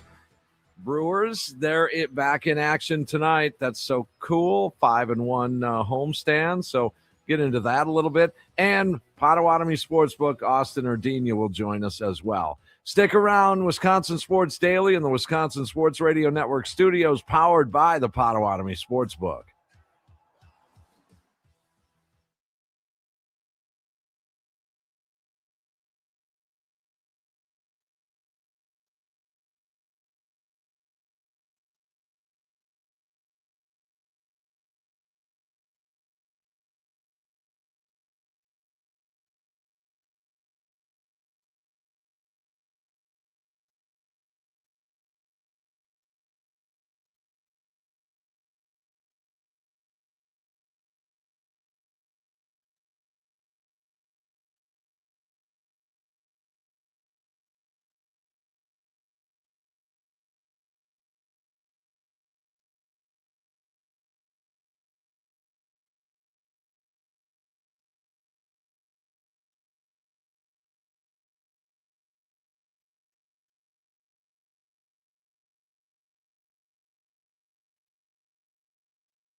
Some shows talk about one team. Other shows barely talk sports. This show will talk Packers, Brewers, and Bucks. Every day. It's Wisconsin Sports Daily with Steve Sparky Pfeiffer on the Wisconsin Sports Radio Network. Well, if you're into the Brewers, you got Tommy Wirtz with the leadoff show less than 1 hour from right now. He's going to get you ready for Brewers and Twins, game 1 of a 3-game weekend series where Coleman Crow takes to the mound, a roster move. A couple of hours ago announced that Coleman Crow would start tonight. And Brian Fitzpatrick, the left-hander, option back to the Nashville Sounds. So we've got that. And then, of course, after the game, I'll join Tommy Wirtz with the Potawatomi Sportsbook postgame show after hopefully a Brewers victory. And we'll see. Charlie Usen and Tim Allen in for Sparky today. Charlie just posed a question to me. And it's probably a pretty good one. Those of you following along with Brewers baseball, who will hit their next homer first? Joey Ortiz or Luis Rengifo? Like, I don't know how or why I believe this. I think it's going to be Joey Ortiz. I have no faith And in he's not Luis. even playing tonight. No, I have no faith in Luis Rengifo to hit one at this point. I think not only Rengifo will hit one, but Rengifo is going to hit 2 on this Ooh. 6-game road trip. What about David Hamilton? Was he going to hit his first No. one? Never. It might be July. It could be till July, but If we're Hey. lucky. well, he's bunting half the time anyway. I feel like one of those, if you get the right part of the bat, maybe it could carry. We've been If we're in saying it. Colorado, maybe, We've been saying it on the you got Wrigley coming up, Uh-huh. so you could get one there. But we've been saying it for a while on the post game show that you would think all of these players once in a while would just run into a home right? run. Just get lucky. Like I think that's what happened with Joey Ortiz in this past series. Sparky was like, "Oh, it's like he's got it. He's unlocked it. It's Joey Ortiz has figured it out. He batted with William Contreras." And I was like, "No, I'm pretty sure he just got a couple good swings for the first time all season." And he did get the sac fly that was a pretty decent shot Uh-huh. to center. But he said he didn't have enough power in him. He's like, I knew that wasn't going out because I don't got that in me. So we've got you covered here on the Wisconsin Sports Radio Network with Brewers baseball. Again, Tommy Wirtz, the leadoff show coming up, and after the game, Potawatomi Sportsbook post game show. And Charlie, you've got some sounds for today. What sound clips will Chicago Charlie pick today for Sparky? Will Sparky become enraged? Will laughter ensue? It's time for Charlie's Sound of the Day. It's Wisconsin Sports Daily on the Wisconsin Sports Radio Network. Charlie, Yes. Yeah, what's up? on that open, if you want to do a little production work, All right. will there be laughter today? I Uh-huh. think that's what she said. Yeah. Just drop in Rami Makloff's laugh. Yeah, right okay. there. I Yeah. mean, that would have worked perfect. He'll. I might put in that clip of you doing that. Oh. That was pretty good. I think we could get that in there. You see this whole video and this audio, you could just everything out of context if you want. All right, what do you got on sounds for a Friday? All right. So first up here, since we were talking about Joey Ortiz and whether or not he'll hit that second home run ever this season, this is Kurt Hogue on Brewer Territory, a show he hosts with Corey Knable in the Foul Territory Network. There, they were discussing why Joey Ortiz still finds his way into the Brewers lineup. What I want to point out is that WAR is 0.1. Now that's not great. That's not great. I'm not going to sit here and tell you that 0.1 is fantastic for an everyday player, but it's like you can do worse. There are players on the Brewers who have a worse WAR than 0.1. That is in the positive. This is taking into account, obviously, his offense and his defense, everything, his base running. Exactly. And so I say that I bring this up not to say that Joey Ortiz has been like a great contributor to this Brewers team. We all know what his struggles have been on offense. We don't need to like hammer the guy too much for it.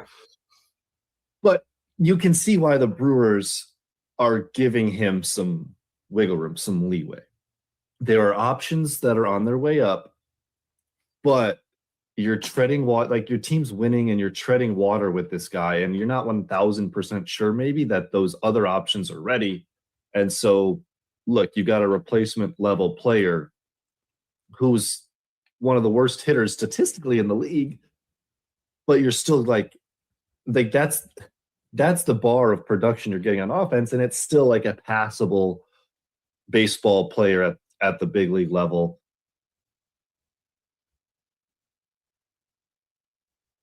That's it. That's it. That's it. Okay. I didn't know that was these guys that just pause like that. All right. So it's a delicate balance when you're dealing with a situation like this. It's a delicate balance between win today, and at some point you need to find out what that player is. That's a tough balance. That's a challenge for every organization with a lot of players. I'll give you another one. Garrett Mitchell. Mm-hmm. He's another one. That's the balancing act that an organization has to take. I guess, but like Garrett Mitchell has 22 RBIs at least. Like, I think there's at least one thing to look at. And some of these other teams that have guys that are batting in the same territory of a Joey Ortiz, at least average wise, a lot of those guys have 8 to 10 home runs still and still have 25 to 30 RBIs for the team. They find other ways offensively to help. And I get it about Joey's defense, but I also think it's the Brewers, and they'll find somebody who can play defense that well, or they can coach somebody to play defense that well, because that's what they do. It's kind of like the pitching. Like, if you're not going to help in the main area that I think they need you to help, then that's a problem. Well, and Joey's D is awesome, and it's phenomenal. It goes deeper than just how many errors does he have. Mm-hmm. I mean, there's way more to defense than that. How do you handle a cut? How do you handle your decisions? How do you turn double plays? How do you feed? How do you tag? All of those things come into play with defense, and Joey's just really brilliant at a lot of those things. But in terms of the offense, it won't take much out of Joey Ortiz for the organization to feel at least a little, or fans to feel a little more comfortable with it. I think the clock is ticking. All that being said, it is ticking on Joey Ortiz. I said from the start of the season that you have to find out if he is going to at least be average or close to average offensively before you start freaking out. Now, you could make the claim that the organization has already freaked out because of the Cooper Pratt signing. But I think that was more in freaking out in comparison to the other teams and the rumors of them giving their young guys the contract extensions, more so than freaking out about Joey Ortiz, right? Maybe. But, the Brewers are not, they're not immune to offering a young ball player an extension, a big extension. And that's Jackson Chourio. They were one of the, opening of the floodgates with that.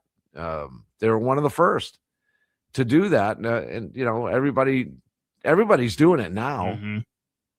Emerson out in Seattle, and all these guys, Connor Griffin, McGonigal in Detroit. Yeah, McGonigal is another great example. So it's not like this is anything new, but there's no question about it. He's been a lightning rod offensively, but it wouldn't take much for all of us to feel comfortable.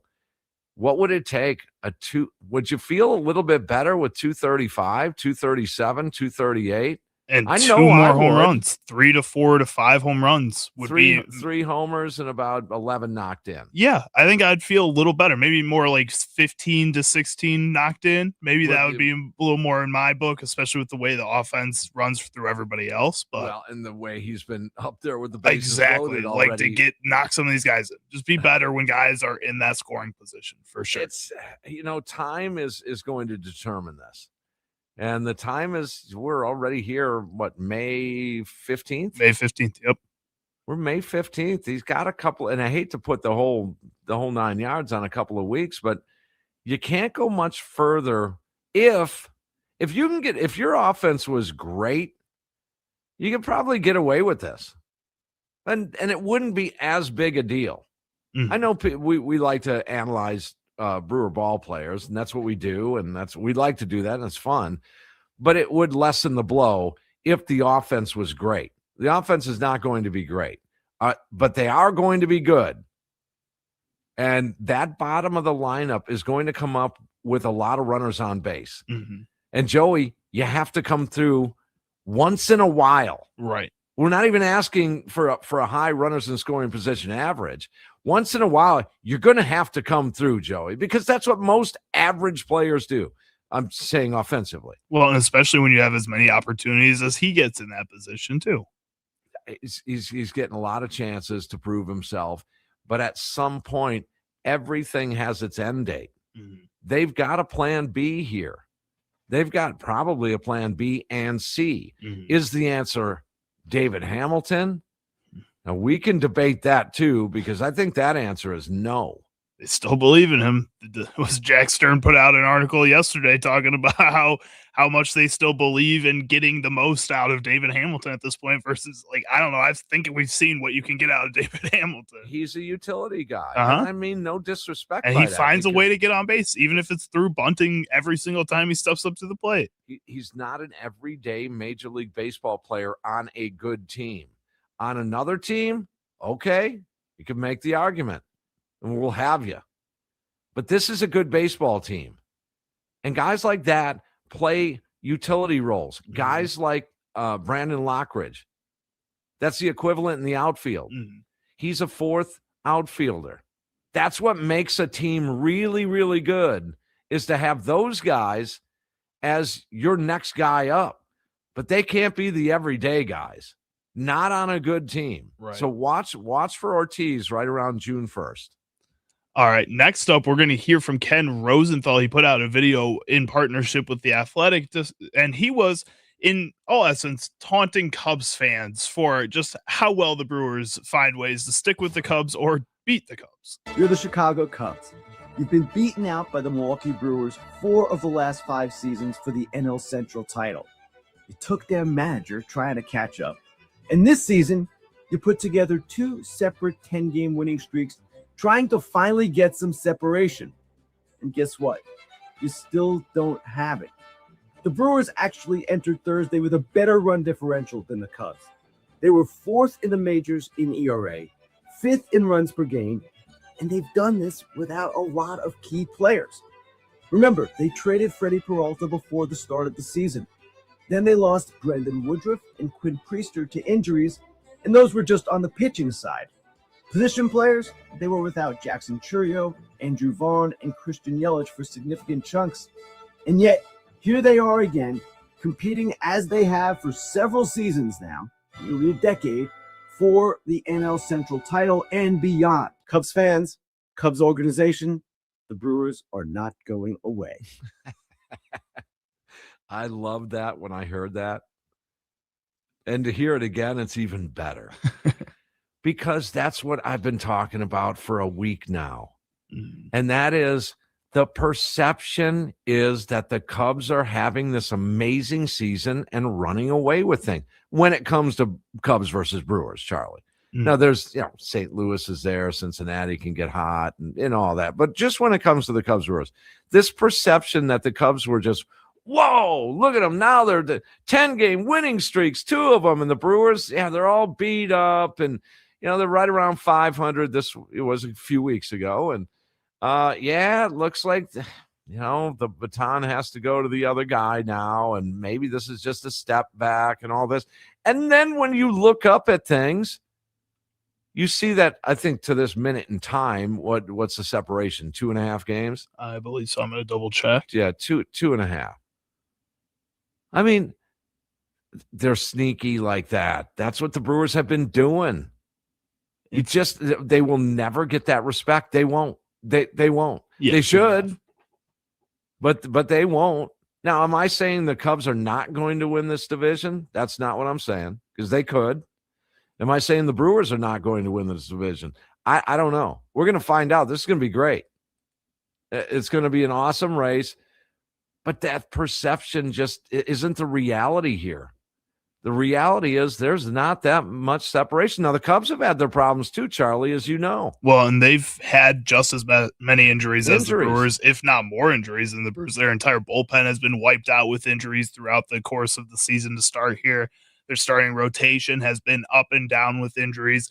some of the guys that you've expected to be a little bit better for that team, they haven't been able to stay on the field for them. Like, it's just a real weird season for the Cubs. It is. I think how we talked about how the Brewers, maybe they don't feel safe late in games when they have leads sometimes. Kind of feels like that just overall with the Cubs. Yes, they're winning a bunch of games, like you mentioned, the 2 10-game win streaks, and you feel good about that as a Cubs fan. But then you're also sitting there in the grand scheme of things, and like Ken Rosenthal was saying, looking over his shoulder, thinking the Brewers are right there, man. Right. We don't What do feel we gotta safe. do? What do we have to do here?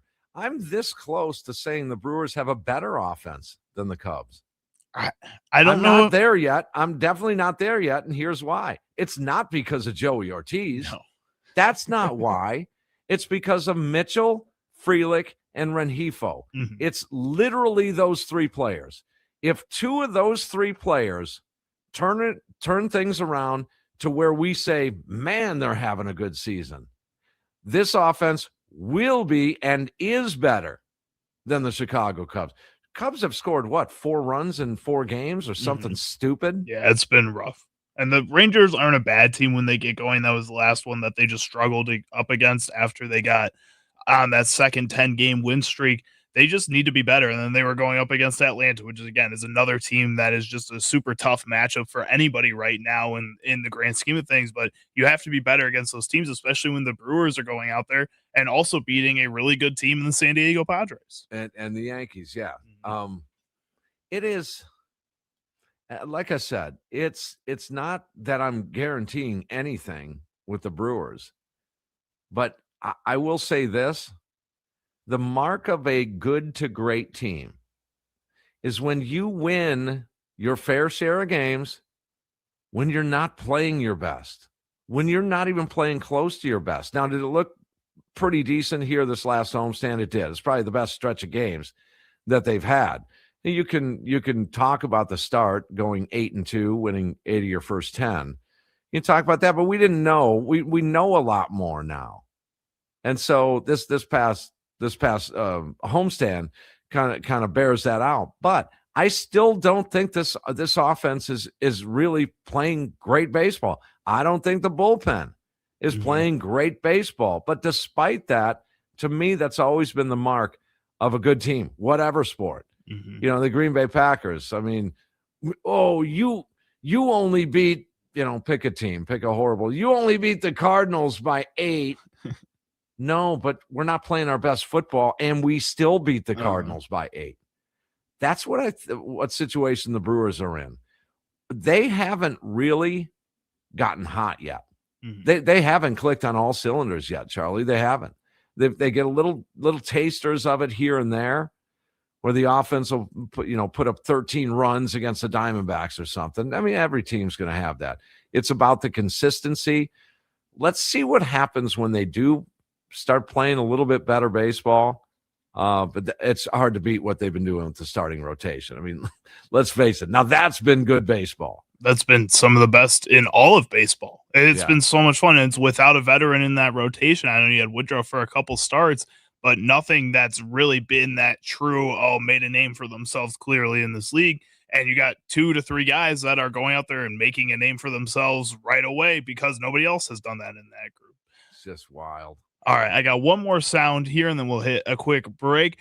This is Ryan Clark on Get Up earlier this morning on ESPN, and he said if the Packers fix the run game on offense and the pass rush on defense, Jordan Love can unlock what he's been hiding. The word for the Green Bay Packers, in my opinion, is rush. And it's rush on defense, right? Once Micah Parsons went down last year, they couldn't create a rush. I believe it's why Rashawn Gary is now in Dallas. Offensively, the same thing. Look at what Josh Jacobs was 2 years ago as compared to last year. He was one of the best running backs in the league. And if you get the run game going, now Jordan Love can be the player we've been expecting him to ascend to be for the last 3 years. And the other thing, the last piece is don't rush Micah Parsons back. You have this easy start to the season, or teams that are lesser, at least as far as we project them to be this year. Allow Micah Parsons to be as healthy as he possibly could be for the stretch of the season. And that's going to be on Jonathan Gannon, the new DC, to make sure this defense can perform. We also have to consider that maybe the Green Bay Packers forte isn't the passing game. Now, I'm not saying that, but maybe it's a little lean toward a more ball control rushing attack. So he's right in that regard. Get that running game going. It does tend to loosen up everything. Mm-hmm. Everything's going to loosen up. And you have to remember, you lost Tucker Kraft last year, and that was just such a big hit. That was a huge, I mean, you could argue that he was on his way to being one of, if not the best tight end in the game. I think pretty easily the best tight end in the game. I think people last season look at how it ended up, and Trey McBride for Arizona, I think, was on the best tight end in the game list for a lot of people. But if Tucker Kraft had played on a winning team versus Trey McBride on a losing team down in Arizona, clearly it's Tucker Kraft then. Even if the stats of a Trey McBride are a little bit better, you have a Tucker Kraft who was the main key for a Packers team. I guess with this whole rush and unlocking that and getting that forward for this Packers team to get the pass game going, you have to make sure to, in my mind, make it so that even if you haven't ran the ball well all game, if it's the third quarter, you only have 10 rushes for 37 yards, you still have to make sure that the defense is scared that you're going to run the ball again. You have to have a run offense that always has the ability to break. And I don't think last season the Packers, at least to end the year, had that type of offense. I think a lot of people thought that once they can stop the run game for the Packers, that the Packers are just going to give up and show their cards and just start passing for the rest of the game, which kind of looks like that's what they were doing. You have to be able to trust in that run game and have players that can make big breaks for you to make the other teams respect your run game too. And LaFleur, I don't think, well, I do think that he understands what he's got assembled here. He doesn't have that quarterback. Oh, I think Love's good. Mm-hmm. But I don't think he's got that Favre 46 touchdowns. He's Aaron Rodgers 39 to 42 touchdowns. He understands that may not be what's in front of him, but that doesn't mean that Jordan Love isn't a 32 touchdown guy, which is really good in the NFL. Especially nowadays. That's really good. Nobody's throwing for like 5,050 when you have like Peyton Manning and Drew Brees and Tom Brady all doing that. It's a different league. Now you have a lot of guys that are like the best quarterback in the league is 45 and 40. But he's right in that the running game is the catalyst of that. You'll get Kraft back. Matthew Golden has got to take the next step. You can't have 29 catches and 600 yards. Yeah, it got to be better. Golden again. Got to be better. Can't keep waiting for these rookies, these first overall picks, to take this long to develop. But sometimes, the wide receivers, you get two different kinds. Ones that'll just burst out on the scene, they're good, and they're rare. The others, it does take a little bit. It takes 2 to 3 years. But sometimes I think in the modern NFL, teams aren't willing to wait that long. So no, maybe not. You need to take that 2 to 3 years, but it also may take 2 to 3 teams before you get that true opportunity. Dontavian Wicks. Uh-huh. Yeah. All right, we'll take a break here and come back, and we'll plead the fifth. Charlie's got that lined up for us. We're in for Sparky today. We're setting up the leadoff show, which is coming up at the top of the hour. Brewers and Twins, Tommy Wirtz, getting you ready for game one of the weekend series. We'll take a break. Charlie Houston, Tim Allen, live here in the Wisconsin Sports Radio Network studios, powered by the Potawatomi Sportsbook.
It's a Plead the Fifth Friday, sponsored by Habish and Rotier.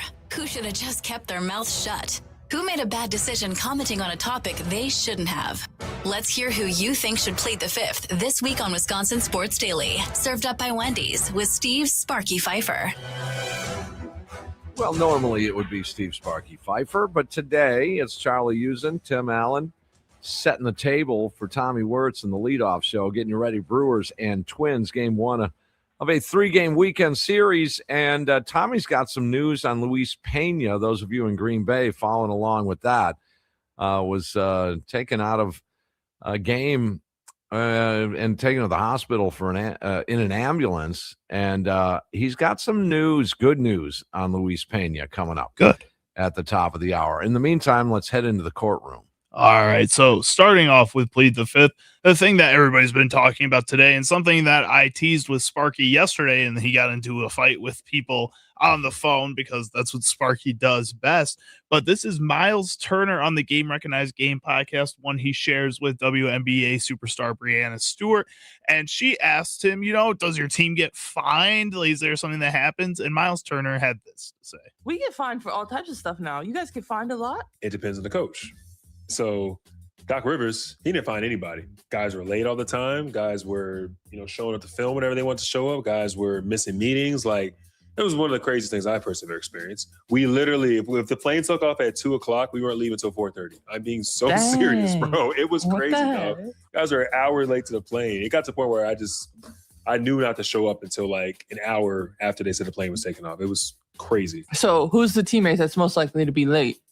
Well, all of yours, obviously, because nobody gets fined. Giannis is going to show up whenever he wants, really. I think that that's kind of just came with the territory at that. And once I kind of saw what was going down, I was like, hey, man, more power to you. They ain't going to find you. Do what you do. Right. Except when we were going to Dallas. That's when I was like, all right, come on. Unreal. Just now, crazy. there's a couple of things on this. You could argue that it's wrong and the players are getting paid a lot of money and go to work. You can't be late for work. But if the coach or the boss is going to allow it to happen, just because, and Turner's just as guilty here. Mm-hmm. I mean, just because everyone else does it, that means you're going to do it too, dude.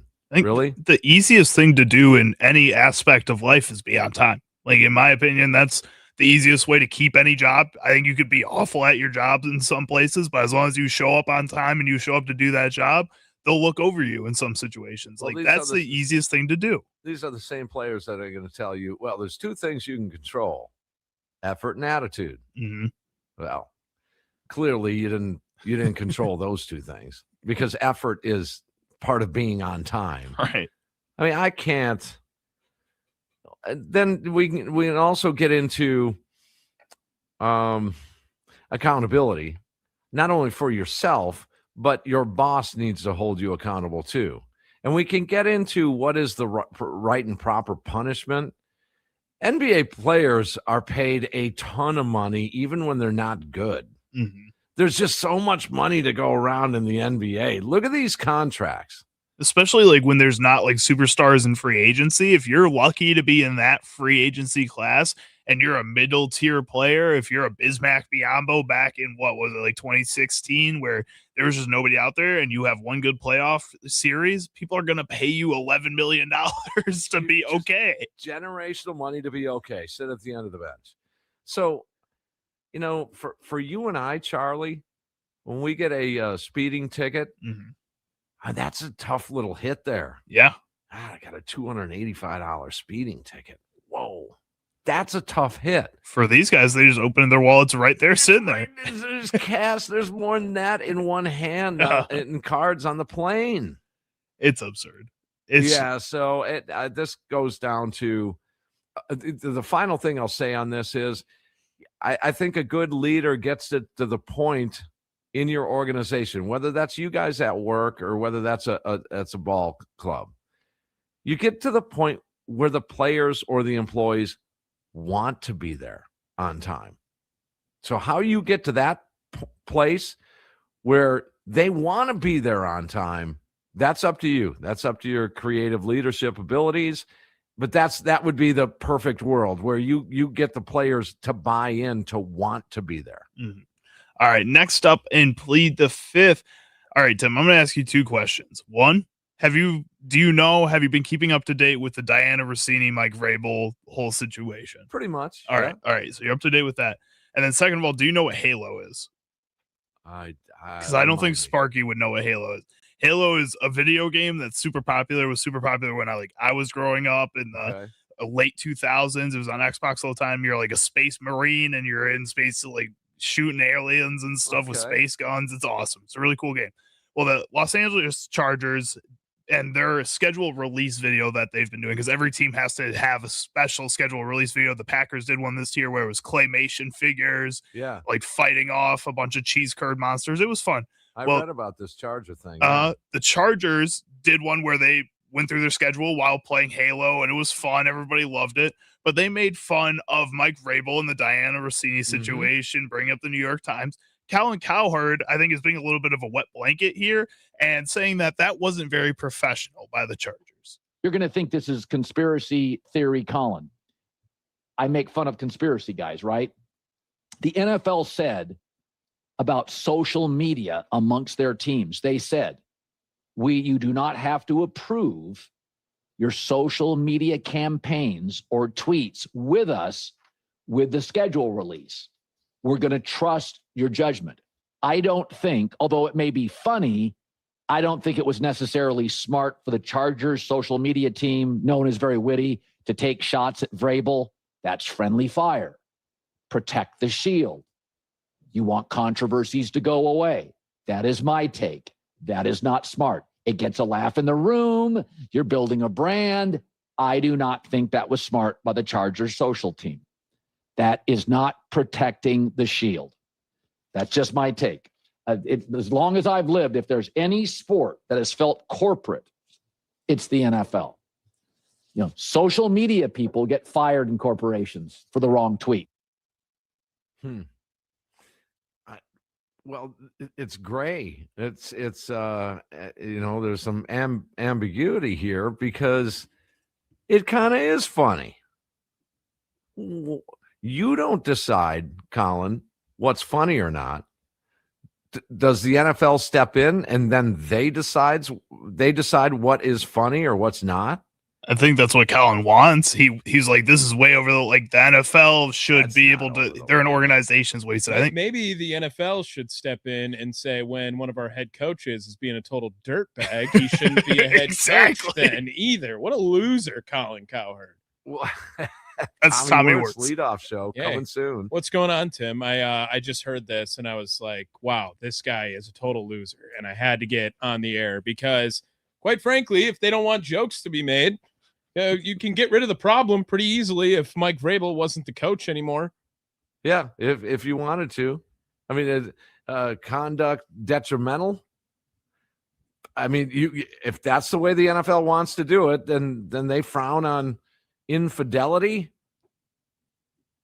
I could care less who he's sleeping with. Yeah, I mean, honestly, I'm not saying I don't care if it's a reporter or some bimbo down the street. Right? I mean, I'm not calling for Vrabel's job.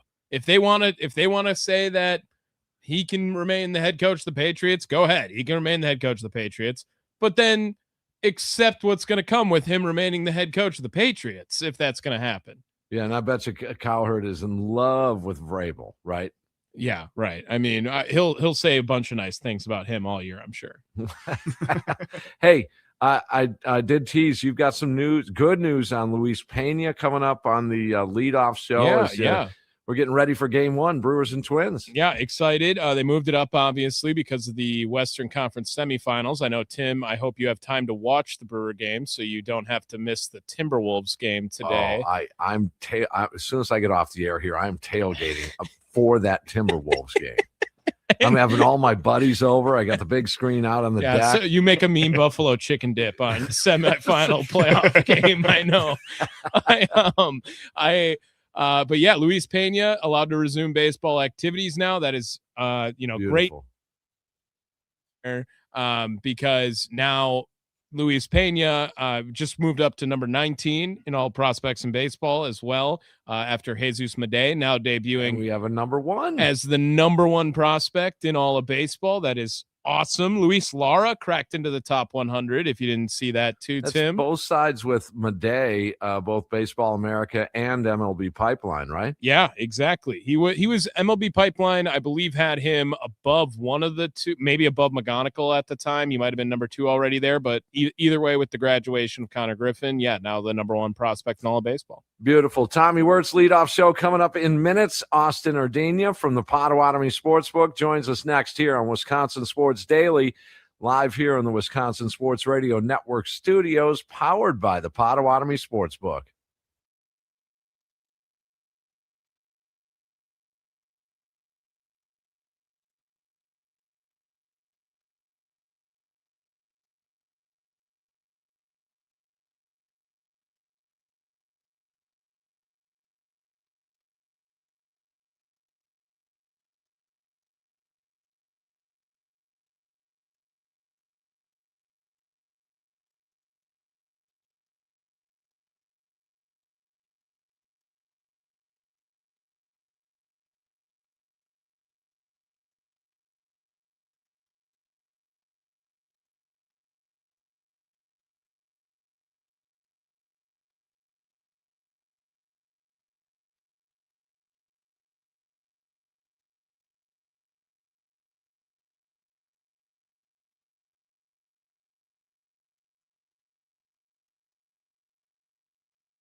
It's time to follow the money with Austin Herdina, the sportsbook manager of the Potawatomi Sportsbook on Wisconsin Sports Daily, served up by Wendy's on 1250 AM and 1057 FM, The Fan. Let's do it. We'll follow the money here at the Potawatomi Sportsbook. We'll welcome in on the guest hotline, powered by Gruber Law. One call, that's all. It's Austin Urdania. Austin, how are you? Very well. How you doing, Tim? Good to hear from you. Yeah, thank you. Okay, so I'm saying you've got a busy weekend here at the Sportsbook, and I'm a big proponent. I sneak in there whenever I can. So let's start with horse racing, can we? That I understand there's a big race tomorrow. Is it tomorrow, right? Yeah, tomorrow we got the Preakness Stakes. We'll have that on TV for people. Still no horse racing betting anywhere here in Wisconsin, but if you want to come in and watch that race, we'll have it on. Yeah. Now, the Brewers and Twins. Ooh, I expect 2 out of 3. That being said, money line, where's the money line sitting for the Brewers just to win each of these? Well, tonight's game, let's start with that. So tonight's game for the Brewers, right now it's -114. So just a slight favorite for Milwaukee. Total is 8.5. And I want to let you know, too, that we do offer series prices for baseball. So anytime there's like a 3-game series. So right now that's Brewers -125. Because obviously, it's not going to be a push, right? You're going to have to win either 0, 1, 2, or 3 games. So -125 if you think the Brewers are going to win 2 out of 3 or 3 out of 3. Which still is decent value. I think so. It is. I mean, they're playing hot. They're coming off a 5-1 homestand. They're playing hot. Now, weather may impact some of these games in the ensuing days here, if not Target, maybe at the neighborhood dump down there in Wrigley. But, okay, so now I personally like the home run plays. And in tonight's game, no Yelich, but both Vaughn and Bowers in the game. Bryce Terang, obviously, he's a viable candidate. But let's see what kind of value you've got on a homer in tonight's game. So we have like Jake Bowers +460, Churio +475, Andrew Vaughn +575, Contreras +600. If you want a little longer shot, you can get Sal Frelick +1150, even Bryce Terang at +700. 7-1 for a guy that is going to get up, lead off the game, and get a good number of at bats. Yeah, no doubt. So no Luis Rengifo in that value there. We have him at +750 tonight. Garrett Mitchell +700. Look at this. Now I know Tommy Wirtz is listening right now. And I've got a little play that says Rengifo is going to hit 2 homers on this homestand or on this road trip. So he's got 6 games. I think he'll hit 2 home runs. I figured it'd be a little bit better. That's getting some respect for Luis Rengifo. It's maybe because he's 7 for his last 12, Austin. I think that would be the case. Yeah, it could be. He's playing good baseball right now. It's a big ballpark in Minnesota, too. You don't see a lot of long balls there. So I don't know. Might be a little tougher for him. No, you're right. And maybe that's why the numbers are a little bit beefed up. I would say that if you're headed to the Potawatomi Sportsbook to have a bite to eat, have a couple of beers, watch some NBA, watch the Brewers and Twins, I think you'll have a good time. And a lot of people, Austin, they think you got to step into the Potawatomi Sportsbook with $800 or $900. You can have a good time on $100 or $2, can't you? Absolutely. Our minimum bet is $5. So you can, you come in with $20, you can bet on 4 different things if you want. We have some really good food, a brand new menu that we debuted on Monday, some new items there, some changes to some of the current items as well. So please come on in, check those out. We always have dozens of different beers on tap. It's a really good, fun place to come on in and watch the games tonight. Like you touched on, NBA doubleheader, 2 game 6s. Potentially 1 or 2 game 7s on Sunday. Will be a lot of fun. NHL, we have Saturday night, Sabres and Canadiens. And then the Western Conference Finals doesn't start till Wednesday, but Vegas and Colorado, that should be a really good series too if you're a hockey fan. I mean, you're right. I think I made mention of this on one of the post game shows that at Potawatomi Sportsbook, don't be intimidated, man. It's just a bunch of regular people like you and me. I used to have that semblance around craps tables, Austin, where they're all whooping it up at a craps table. I'm like, wow, they're betting big money over there. And until finally I learned how to play the game. They're just like me. They were $10 on the pass line or $15 on the pass line. It wasn't big money. And I told Tommy one of the shows that, hey, you could go into Potawatomi Sportsbook literally with $20 on you. You could buy a beer, place a couple of bets, and leave a tip all inside that $20. Yeah, and the entire baseball season this year, we have a special for $10. You can get a brat, a beer, and chips for just $10. Still have money left over to place some bets if you have 20. And then another, I want to touch on this Saturday night, not to forget about MVP MMA. It's the debut event. We have betting available on that. We're going to be showing that as well. UFC Fight Night, we have that as well. But there's been a lot of people looking forward to this Ronda Rousey Gina Carano fight. A lot of people feel like it's lopsided, but maybe it's just more of an entertainment kind of thing. But you want to come on in, watch two legends of the cage in here. We're gonna have that on TV Saturday night as well. Dozens of kiosks. If you don't want to go up to the window, the teller windows, you can just hit one of the kiosks. They're all over the place. Beautiful sports book, Vegas style, right here in Milwaukee. Austin, we appreciate your time, man. Thanks. Thank you so much for having me. Okay, Austin Ardenia. There he is from the Potawatomi Sportsbook.